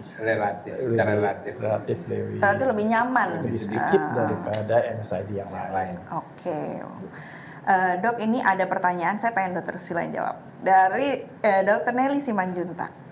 Ini menarik nih pertanyaannya. Ada nggak NSAID lain dengan efek analgetik seperti parekoksib di formularium BPJS yang bisa kita pakai, Dok? Karena parekoksib belum ada di BPJS. Mungkin kalau teman-teman Repakor mendengar, masuk. karena ya gitu ya, setiap pasien mungkin akan membutuhkan obat yang berbeda, Iya, nggak bisa kita Dipatok pukul pasti, rata ya. semua pasien pakai obat ini. Jadi memang kita perlu kalau masukkan. bicara BPJS obatnya kan terbatas. Terbatas. Nggak punya pilihan mungkin kayaknya. Ya seringkali kita agak miris ya, Miris, pasiennya nyeri, Nggak kita mau cocok. kasih tambahan Iya. lagi nggak bisa gitu. Iya. Ya, Jawabannya agak susah tapi Susah. kira-kira Tapi kurang lebih seperti itu. terbatas, nggak punya banyak pilihan, tapi tetap kita mesti multimodal. Ya, prinsipnya tetap multimodal. Dokter Diki, balik lagi nih, memberikan respon terhadap diskusi Diskusi kita ini. tadi tentang interaksi obat. Terima kasih banyak Dokter Diki nih, dijabarin teman-teman bisa baca di kolom Q&A, di situ dituliskan sama Dokter Diki. Memang obat-obatan yang tadi mungkin nggak selalu kita pakai pas Sering. bius ya, ini bukan obat bius, tapi obat yang sering misalnya pasien ini punya komorbid dia pakai, misalnya menggunakan sitostatik kayak siklosporin, tacrolimus, menggunakan antihipertensi seperti yang tadi disampaikan Dokter Aida, menggunakan anti kejang yang tadi dokter sampaikan, yang tadi disebutkan barbiturat, carbamazepin, rifampicin, mungkin melewati sitoprom juga ya dok, sama kayak yang tadi aripiprazol. Nih sekarang banyak nih pasien pakai ini nih obat psikiatri ya. Fluconazol misalnya pasien dengan anti fluconazol jamur, benar tadi lupa tuh. Fluconazol paling sering ya. dan digoxin lithium methotrexate. Jadi hati-hati pada berbagai macam ini, tetapi listnya mungkin memang agak panjang ya. Tapi selalu kalau kita dapat obat kan kita selalu bisa review lagi di etiketnya ya, di box obatnya pada pasien-pasien seperti apa kita harus memberikan perhatian khusus. Terima kasih banyak Dokter Diki. Dok. Bintang 5 nih kalau bisa dikasih. Bintang Iya. 5. Nggak bisa ya? Nggak bisa. Like. Kita like dok. Terima kasih banyak dok. follow. Kita balik lagi nih, circle ke pasien-pasien obstetrik. Dokter Siswono M. Yunus berkomentar dan bertanya, kalau kita memberikan ASI, tadi Dokter Aida sempat sebut ya, kecil sebenarnya ya. Pemasian. Apakah bisa menurunkan aktivitas pemberian ASI? Mungkin maksudnya efektivitasnya ya. Produksi alat. Produksi mungkin ya maksudnya ya. Perlu kita hindarin nggak sih misalnya ibu menyusui gitu ya? Jadi waktu lagi pertemuan sama Pogi itu juga mengemuka bahwa kembali lagi tadi dosis yang kita berikan itu begitu pendek, hanya 24 jam sampai 48 jam, dan efek samping pengurangan produksi ASI-nya juga belum sampai muncul karena obatnya udah kita pindah ke oral. Jadi mungkin itu tidak sangat signifikan, kita harus hindari. Toh paling post-op berapa hari habis itu udah ya. Langsung oral. Oke, dok saya mau tanya tentang pemberian oral ini. Dia selektif. Apakah ketika kita switch oral kita pilih yang sama kayak Celecoxib Ini gitu atau menarik. gimana? Saya Menurut pikir Dokter Aida gimana? Tadi kesebut sih ya. Penelitian-penelitian yang ada itu tidak menyebutkan harus ya, tapi mereka rata-rata menyebutkan ya kalau COX-2 inhibitor itu dilanjutkan dengan COX-2 inhibitor juga oral begitu ya, untuk paling nggak saya mengerti sih supaya dia paling nggak mendapatkan efek yang efek dan efek samping yang gambarannya nggak begitu berbeda sama pasien. Jadi kalau kita tuh kan seneng gitu tuh, pasien sudah oke 2 hari pertama dengan obat itu gitu kan, mau pulang supaya jangan ada keluhan baru lagi nih. Kalau keluhan baru nggak jadi pulang ya, nelfon lagi ke kita gitu. Jadi ya udah diteruskan aja, obat itu udah cocok ya, misalnya kita ngomongnya gitu ya, udah cocok ya Bu, kita terusin aja itu begitu. Yang kita takutkan kan begitu kita change ke obat yang lain, obat lain muncul dengan efek samping yang beda lagi ya. Konsepnya yang beda, durasinya yang beda. Sekali ya. Iya gitu Ya, sih, tapi memang tidak ada. Jadi memang ada itu harus bebas, ya. bebas itu expert opinion lah Iya. dok ya, level paling bawah. Jadi kalau dokter sekalian ingin mengganti dengan obat lain ya monggo silakan dok. Ada juga pertanyaan yang mungkin kita perlu perjelas juga nih dok. Tadi kita beberapa kali bilang kombinasi dengan paracetamol. Berapa sih dosis paracetamol yang diberikan kalau kombinasi? Apakah paracetamol full dose, percoxibnya full dose, yang lain-lain kalau kita berikan semua full dose, atau bisa diturunin dosisnya atau bagaimana? Nah kita minta pengalaman dulu, pengalaman. Iya, pengalaman dok. Expert jam terbangnya. Dosis tetap sama. Dosis tetap sama. Jadi kalau kita kasih paracetamol, sebutlah dewasa 1 gram Ya, gitu ya 1 dok. gram, 20 mg per kilo. Paracetamol ya 40 Tetap juga. full dose Tapi juga. ulangannya mungkin bisa 20. 20. Bisa Iya. ulangan parekoksipnya. Parekoksipnya. Jadi mungkin dosis pertama 40, yang dosis berikutnya 20. 20. Itu terlepas dari fase nyerinya atau bagaimana, Dok? Iya, tentu itu semua dipertimbangkan ya ketika pemberian. Tapi biasanya kan derajat nyeri itu begitu memasuki jam-jam setelah mulai 24 jam dan seterusnya itu mulai turun ya. Itu yang kita harapkan. Jadi tentu di situ kita bisa berikan 20. Tapi kalau misalnya kita temukan pasien masih tentu nyeri ya, tentu ini kita enggak seperti itu, Dok. Oke. Dokter Susilo gimana? Sama juga, Dok? Sama kira-kira kurang lebih gitu. Karena paracetamol dikombinasi dengan NSAID atau parekoksip itu bagus banget selama ini. Tidak hanya di luar, di dalam negeri juga bagus. Selama tadi kan kita mau eras nih eranya, mobilisasinya juga dipercepat, realimentasinya juga dipercepat. Itu mempengaruhi betul tuh nyeri. Kalau kita biarin baring, pasti pasien kesakitan. Ya. Dan ketika kesakitan nggak berani gerak, makin kesakitan terus saja muter.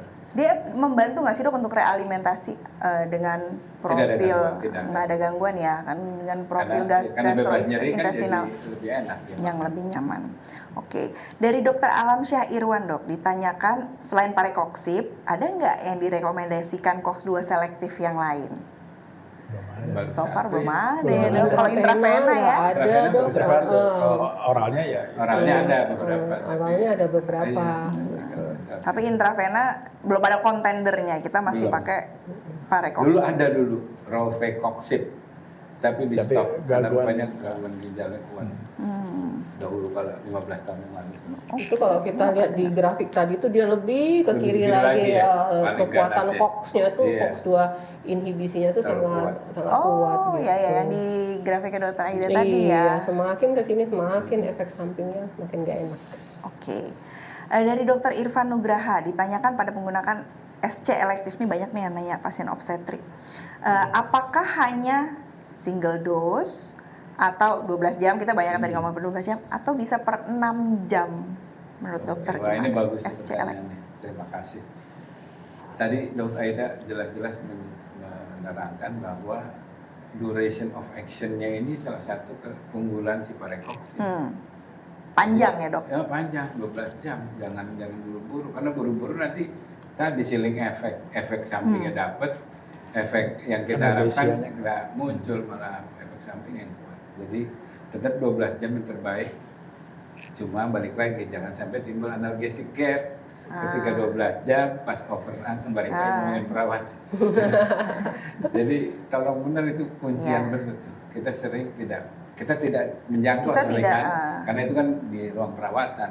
Tapi itu salah satu penyebab kegagalan regimen analgesia. Yang kita tidak ngeh. Padahal sederhana ya, Dok. Masalah administratif lah ya sebenarnya. Round the clock. Kunciannya itu round the clock. Kelihatannya sederhana tapi di lapangan tidak mudah. Dokter Yandino bertanya tentang penggunaannya pada preemptif analgesi. Mungkin bukan pada pasien sesar ya. Kalau kita post-op multimodal campur paracetamol, kalau misalnya preemptif sebelum operasi kita kasih campur juga nggak? Atau bisa single paracetamol aja, parekoksip aja? Menurut mungkin dari Dokter Aida bagaimana? Jadi biasanya kalau antara paracetamol dan NSAID ya untuk preemptif tuh kita pilih satu sih. Tapi dengan tambahan kalau memang operasinya itu besar ya, gede, itu kadang-kadang ada yang nambah pregabalin, ada yang nambah yang begitu-begitu ya, Dok ya, atau kita nambahin entah lidocaine intravenal, entah apa yang sejenis itu, Dok. Dan kemudian post op-nya baru diteruskan kedua obat itu. Tapi tentunya dengan mempertimbangkan masa kerja ya, Dok ya. Jadi kalau baru diberi ya kita nggak ngasih lagi gitu, nunggu sampai jam berapa baru kita berikan. Jadi round the clock itu tetap sih. Kalau saya sih, tapi nggak tahu Dokter Susilo gimana. Saya kira bahkan Dokter Aida yang lebih lebih ajak untuk menjalankan preemptifnya, ngasih oral. Kalau preemptif itu dengan oral. Kalau eras itu memang berapa jam sebelumnya. Pregabalin atau gabapentin, kemudian NSAID 1,5 jam sebelumnya, gitu.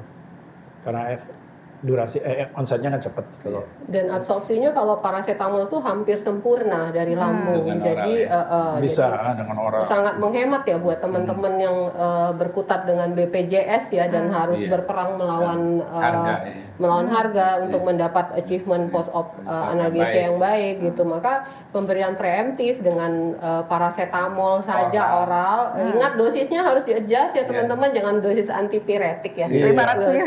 500 nanti Bisa 1 gram. Kan kritik-kritik doang.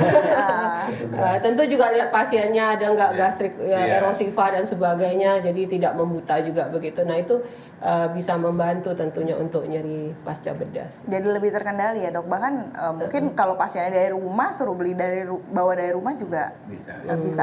Dan pemberian ini oral walaupun puasa 2 jam terakhir dengan air putih itu nggak apa-apa ya dok? Enggak. Karena dia Ya itu yang sering masalah kalau disuruh minum. Iya. Kan puasa dok. iya. Iya. Kadang-kadang pasiennya yang ngomong, Ngomong kadang-kadang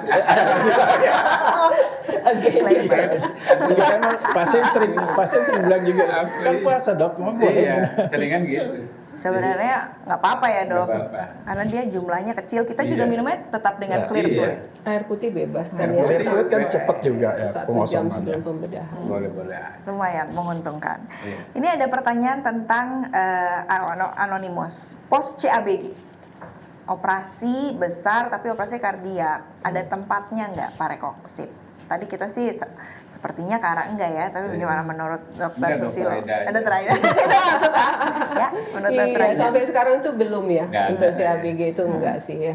Karena dulu sempat ada yang mempublikasi masih bisa kok asal temponya singkat begitu. Oh, sempat ada Iya, yang- sempat ada yang publish begitu. Berarti sempat ada yang coba juga ya, Iya, Dok? di tahun 2017 cukup aman kok dan sebagainya. Tapi kemudian penelitian berikutnya menggugurkan itu. Oh, bolak-balik Dan sampai ya. sekarang itu nggak ada lagi yang Berani. memperbaiki itu gitu, nggak ada Iya. yang berani karena katanya Oke. satu kali pemberian saja itu sudah dilaporkan insiden trombosis tadi. Mungkin karena ya CABG kan tahu sendiri ya, memang Ya, dia sudah semuanya sangat luar biasa, prokoagulasi, sudah Sudah banyak- pro untuk aki juga. Iya. betul betul macam-macam. gitu. Jadi memang hal tersebut tidak ada tempatnya sampai Iya. saat ini sih. Oke. Dari dokter Muhammad Iqbal menanyakan tentang pasien pasca operasi di rumah sakit kan dapat intravena, pulang dikasih oral. Jadi lama pemberian total bisa sekitar 7 hari. Mungkin di rumah sakit 3 hari, buat obat pulang 5 hari. Jadi itu NSAID bisa sampai 7 hari. Apakah tetap aman buat pasien? Ada pengalaman nggak dokter Arif? Pengalaman tidak, tapi dianjurkan memang sesingkat itu sampai paling nggak 5 sampai 7 hari. 5 Iya, sampai 7 hari. Umumnya segitu Jadi ya. itu masih Masih reasonable ya. tolerable. Yang oral ya. Dan tidak ada masalah. Itu juga penting, ntar disangka tolerable tapi misalnya Terusin dia ada aja. gagal ginjal, ada apa. Betul. Pasien kan kontrol ya. Iya. Setelah 7 hari juga nggak kita lepas begitu aja ya dok. Dari dokter Pangki, ini menarik nih pertanyaannya. Beliau bertanya terkait cardiac eventnya yang tadi. Dari laporan beberapa jurnal pernah ada pelarangan pemakaian oleh FDA. Ada komentar dok mengenai ini? Betul. Parekoksib itu dilarang ya oleh FDA ya. Jadi sampai sekarang itu belum beredar ya. Setahu saya di Amerika begitu. Dan yang ramai beredar itu adalah di Eropa. Yang Eropa, lebih ya kalau kita lihat FDA memang FDA itu sangat konservatif, sangat restriktif, sangat takut ya. Karena mungkin budaya Amerika yang memang menuntut iya. perfect ya di segala hal gitu. Tapi itu beredar termasuk di Eropa, di China yang sangat luas pemakaiannya. Masuk di Hong Kong, kalau kita lihat, kita turun pesawat kita udah lihat iklannya dan sebagainya. Dan studi-studi yang ada memang kemudian bergeser ke yang melakukan itu adalah Eropa, Australia, dan China. Kenapa dilarang oleh FDA itu karena itu tadi studi-studi yang ada itu menunjukkan bahwa pada pasien hipertensi dan sebagainya itu ada terjadi peningkatan cardiac event. Masalahnya sebetulnya kan itu pada yang terutama valdecoxib ya oral ya itu kalau di sana tuh kan pakai analgetik tuh sangat bebas ya, teman-teman juga tahu gitu. Bahkan ada ya. opioid crisis Iya, ya. Karena mungkin budayanya memang untuk rasa nyeri itu berbeda gitu, dan jadi kita sangat mengerti kalau FDA menarik itu. Tapi di kita dan di beberapa negara Asia itu parekoksib punya tempat ya. Dan saya merasa ini seperti nambah senjata gitu loh dok. Saya sering bicara dengan residen kalau kita main game kalau senjata kita banyak kan enak ya. Iya. Nah, gitu. Betul. Jadi kalau kita cuma punya 1-2 jenis NSAID lalu pasien atau jenis obat yang lain kita seperti kekurangan senjata sih. Jadi adanya parekoksib itu menurut saya sangat baik ya Iya. buat praktek kita sebagai anestesi. Asal kita tahu pasien mana yang tepat kita berikan dan kita bisa mendapatkan efek analgesia yang baik juga Terbaik. dok gitu. Ya. Dan buat kita sih sebenarnya yang penting BPOM ya. Walaupun pasti kita nanya kenapa ya sama FDA nggak approve ya. Mungkin lebih Banyak lah berbahaya dong. FDA. FDA banyak ya. FDA banyak yang sekali Obat-obat yang bagus itu almost impossible dikasih black box. Oh. Salah satunya itu dehydroperidol. Droperidol. Itu terlalu aneh. Droperidol itu antiemetik. Dari Poten obat. ya, Dok. Poten. Jadi ya Ya. banyak Ya, pertimbangan. Mungkin ada bisnisnya juga. Ada bisnisnya kayaknya. Ya. Behind the scene. Oke, oke, noted. Pertanyaan mungkin ini jadi pertanyaan terakhir buat kita, pertanyaan tentang hemoroid. Jadi dari Dr. Noviar Asadi, apakah ada pilihan preemptif untuk hemoroid? Mungkin terkait operasi ini gangguan vaskular juga ya sebenarnya. Dan apa pilihan terbaik untuk pasca operasi? Jadi kalau gini deh, Dokter Arif ketemu pasien hemoroid, strateginya gimana dok? Dari preemptif, intraoperasi, pasca operasi. Nanti kita bandingkan. Nah, Nanti kita bandingkan. itu tuh, hemoroid itu biasanya sudah dikasih obat-obat juga itu. Untuk ini ya, sakitnya biasanya ada dari sakitnya. dokter Kita lihat bedanya. aja apa obatnya. Kalau belum dapat ya tetap ada preemptifnya, mau pakai parastamol, oral, Yang kasih enak dia. paracetamol, belum Paracetamol pasang paling infus. enak. Ya. Nah, Kadang kan pasien dari rumah ya kalau Iya, hemoroid betul. ya. Terus juga kan spinal kita kasih ajuvan yang Oke. biasa itu ya. Yang Spinal. biasa Menurut saya malah kunciannya ajuvan itu. Ah. Kasih 100 mikromorfin, Iya. mudah-mudahan sampai pulang pasiennya. Plus terakhir kita berikan parekoksib ya Iya. dok, kalau nggak ada Oh iya, masalah. nggak Kosong. benar dimarahin kita ya. Iya. Harus ada sebut itu. Ada sih repakor. Repakor. Revakor, oke. Karena termasuk nyerinya cukup hebat, Hebat, ya, hebat banget. hemoroid. Hebat. Kadang-kadang ada yang sampai dipasang epidural saking Iya. Iya, hebatnya. itu emang kuncinya emang sepertinya intratekal Iya. MO ya. Pengalaman waktu istri hemoroid ya. terlambat Ya. Oh, kasih gap lagi. MO. Ya. Gap. Gap, ya, gesek Oh, gap. maaf. Gap ada epidural waktu itu pasang. Jadi nggak round the clock. Oh. Tapi begitu dikasih itu, aduh. Tenang lagi. Oh, ya gitu. Jadi again round the clock ya, Iya, penting banget ya kuncian. analgesia gap Kuncian. ya. Oke. Hari ini kita banyak belajar tentang awalnya prinsipnya multimodal, around the clock tidak boleh ada gap, Iya. dan untuk kualitas pemberian analgetik yang baik kita harus melibatkan banyak obat dan kita harus punya berbagai pilihan ya dok ya, karena nggak ada satu obat yang superior sendiri, nggak ada juga Iya. yang one size fits all. Dan parekoksib sini banyak memiliki profil yang keuntungan, terutama tadi cepat Iya. dan panjang Panjang, coverage-nya dengan side profile gastrointestinal yang lebih menguntungkan. Hari ini kita juga belajar ada beberapa kelompok pasien yang kita perlu waspada, ada juga yang perlu di adjust dose, ada juga yang enggak. Jadi mudah-mudahan setelah diskusi kita hari ini teman-teman lebih pede untuk dan lebih luas dalam menggunakan parekoksib dalam kegiatannya sehari-hari di kamar operasi. Demikian dari saya boleh minta closing statement dari sebelah sini dulu, Dr. Susilo, closing statement. Saya kasih teaser aja ya. Teaser. Yang habis ini bulan Juni kita akan membahas mengenai green anesthesia. Apa sih green anesthesia? Ini belum pernah bahas ya dok sebelumnya. Jarang loh pembahasan Iya, green iya. anestesi. Wah ini seru ini seru banget ya. Itu lagi tren banget Lagi ya. tren soalnya di dunia, jadi kita bahas green anesthesia. Mudah-mudahan teman-teman bisa hadir sebanyak sekarang. Sekarang udah berapa sih? Sekarang kita ada 580. Wow. Selamat Terima buat kasih loh teman-teman yang buat masih teman-teman yang masih ada bertahan. di sini. Iya, sampai siang kita. Udah sih. Yang ngomong udah lapar. Nantikan ya green anesthesia di Juni ya, bulan Juni ya dok. Oke. Saya apa ya take home message-nya? Udah disampaikan Dokter Aida semuanya. Summary dok. Summary. Saya mau summary ini Tadi dong udah dok, pasien di-summary-in. offset Udah dong. di-summary, ya. Pasien Udah. pasien SC, pasien Udah SC. speechless. Iya sih, Jadi jadi closing aja. mudah-mudahan teman-teman hari Saya ini hanya Ada. saya lalu berulang kali know your patient first before kasih obat apa-apa ya. Jangan setelah mengikuti itu, wah semua kayak Oh iya. Jangan Betul, juga pas sudah ada efek samping dirunut ke belakang. Nah, ini yang bikin masalah. Lalu gitu semuanya ya. tidak di itu Iya, gitu ya, iya, dipukul gitu. rata. terus nggak dipakai. Gitu. Iya. Anamnesis ya tadi Dokter Susilo iya. meng-highlight kita anamnesis, pemeriksaan fisik, Yang tajam. kenali komorbid pasien kita. Dokter Aida closing statement, Dok. Iya, sama seperti Dokter Arif, kenali pasien kita dan kenali farmakologi obat apapun yang akan kita gunakan dalam berbagai komorbid dan populasi. Itu kali. Oke, sebenarnya itu berlaku buat semua obat ya. Iya, iya. Kita harus tahu senjata perang kita di Iya. kamar operasi seperti apa. Apa tadi depannya? Sun Sun Tzu. Know yourself sama Your your enemy.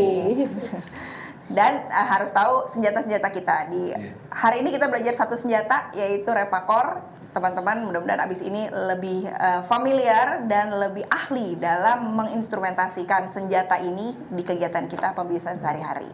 Terima kasih buat kehadirannya kepada ketiga panelis, Dr. Arif, Dr. Aida, Dr. Susilo. Hari ini kita belajar banyak. Saya juga mendapat strategi-strategi nih, nggak sabar buat nyoba di kamar operasi minggu depan. Kita kembalikan ke Dr. Krisya. Kita tutup. Terima kasih untuk semua partisipasinya, terutama Dr. Diki tadi yang udah tektokan. Thank you banget. Dr. Kristiogo dokter dari juga. Mentawai belum disebut. Udah tadi Oh, udah ya, di lupa. awal, tapi Kakek-kakek beliau gitu suka Dr. lupa. Chandra, Dr. Chandra belum ada komennya nih. Iya. Mudah-mudahan nanti kapan-kapan kita bisa tektokan ya, Dok. Oke, terima kasih. Kita kembalikan ke Dr. Krisya. Krisya. Selamat siang. Bye. Baik, terima kasih juga kepada Dr. Aino yang sudah memimpin diskusi yang sangat menarik tadi ya. Banyak sekali pertanyaan, semoga sih semua sudah terjawab gitu ya. Tadi kayaknya udah ada yang antusias tuh untuk dengerin tentang green anestesi. Wah, menarik. Nanti tungguin aja info detail acaranya nanti di Facebook atau di Instagramnya Indo Anestesi. Seperti tadi saya sebutkan di awal, jadi untuk acara ini nanti akan mendapatkan SKP Kemenkes. Cuman memang sampai saat ini kami masih dapat info dari tim BDI, masih ada kendala dengan server di Pelataran Sehat. Coba kita usahakan mudah-mudahan dalam hari ini atau besok, hari Senin, itu servernya sudah membaik. Jadi nanti bisa di-search, tadi ada info masukan bahwa mungkin lebih baik di-search-nya nama lengkap, karena kayaknya kalau pakai keyword, kayaknya di webinar yang kemarin phenylephrine itu ada beberapa yang nggak masuk. Tapi nanti akan kami sampaikan juga di email, itu link-nya ya, link yang bisa langsung diklik. Tapi tentunya tetap peserta harus terdaftar di Pelataran Sehat atau di Satu Sehat yang sudah terintegrasi ke Pelataran Sehat. Nah, ini ada permintaan dari tim BDI bahwa untuk mempermudah, karena kan seperti yang saya sebutkan di awal bahwa ini kan verifikasinya masih manual ya, Dok ya. Jadi untuk mempermudah mereka untuk verifikasi, jadi mereka juga minta data tambahan berupa NIK. Jadi ini dokter boleh foto atau boleh langsung di-scan. Tadi saya beberapa kali sudah share di chat, mudah-mudahan bisa keklik semua. Jadi nanti tolong diisi ini data yang diminta dari PT BDI selaku lembaga terakreditasi Kemenkes yang akan meng-approve atau memverifikasi manual semua yang peserta ikut pada hari ini. Sesuai dengan info tadi saya di awal, untuk kelas di Pelataran Sehat nanti akan dibuka selama 2 minggu ya, Dok ya. Mudah-mudahan seluruh peserta bisa mengambil kelasnya. Tentu kalau misalnya peserta masih mengikuti kelas sebelumnya harus sudah selesai dahulu. Jadi misalnya kalau kemarin mengikuti yang phenylephrine harus selesai dahulu. Artinya selesai itu bukan hanya diverifikasi ya, Dok. Kemarin ada beberapa yang pikir, oh kalau sudah verifikasi itu sudah selesai. Tidak. Jadi kalau sudah verifikasi nanti dokter masuk lagi ke bagian pembelajaran, lalu dokter klik sampai link evaluasinya gitu.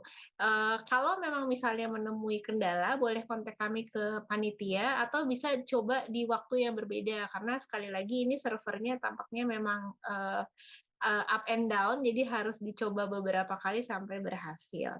Oke, saya mengucapkan terima kasih sebesar-besarnya kepada Dr. Aida yang sudah memberikan materi. Terima kasih kepada Dr. Susilo, terima kasih Dr. Arif yang sudah membagikan pengalaman dan pengetahuannya untuk kita semua. Oke, saya tutup. Terima kasih juga kepada PT Dexa Medica yang sudah mensponsori acara kita pada hari ini. Salam sehat untuk semua. Sampai jumpa di acara webinar Indonesia selanjutnya. Terima kasih.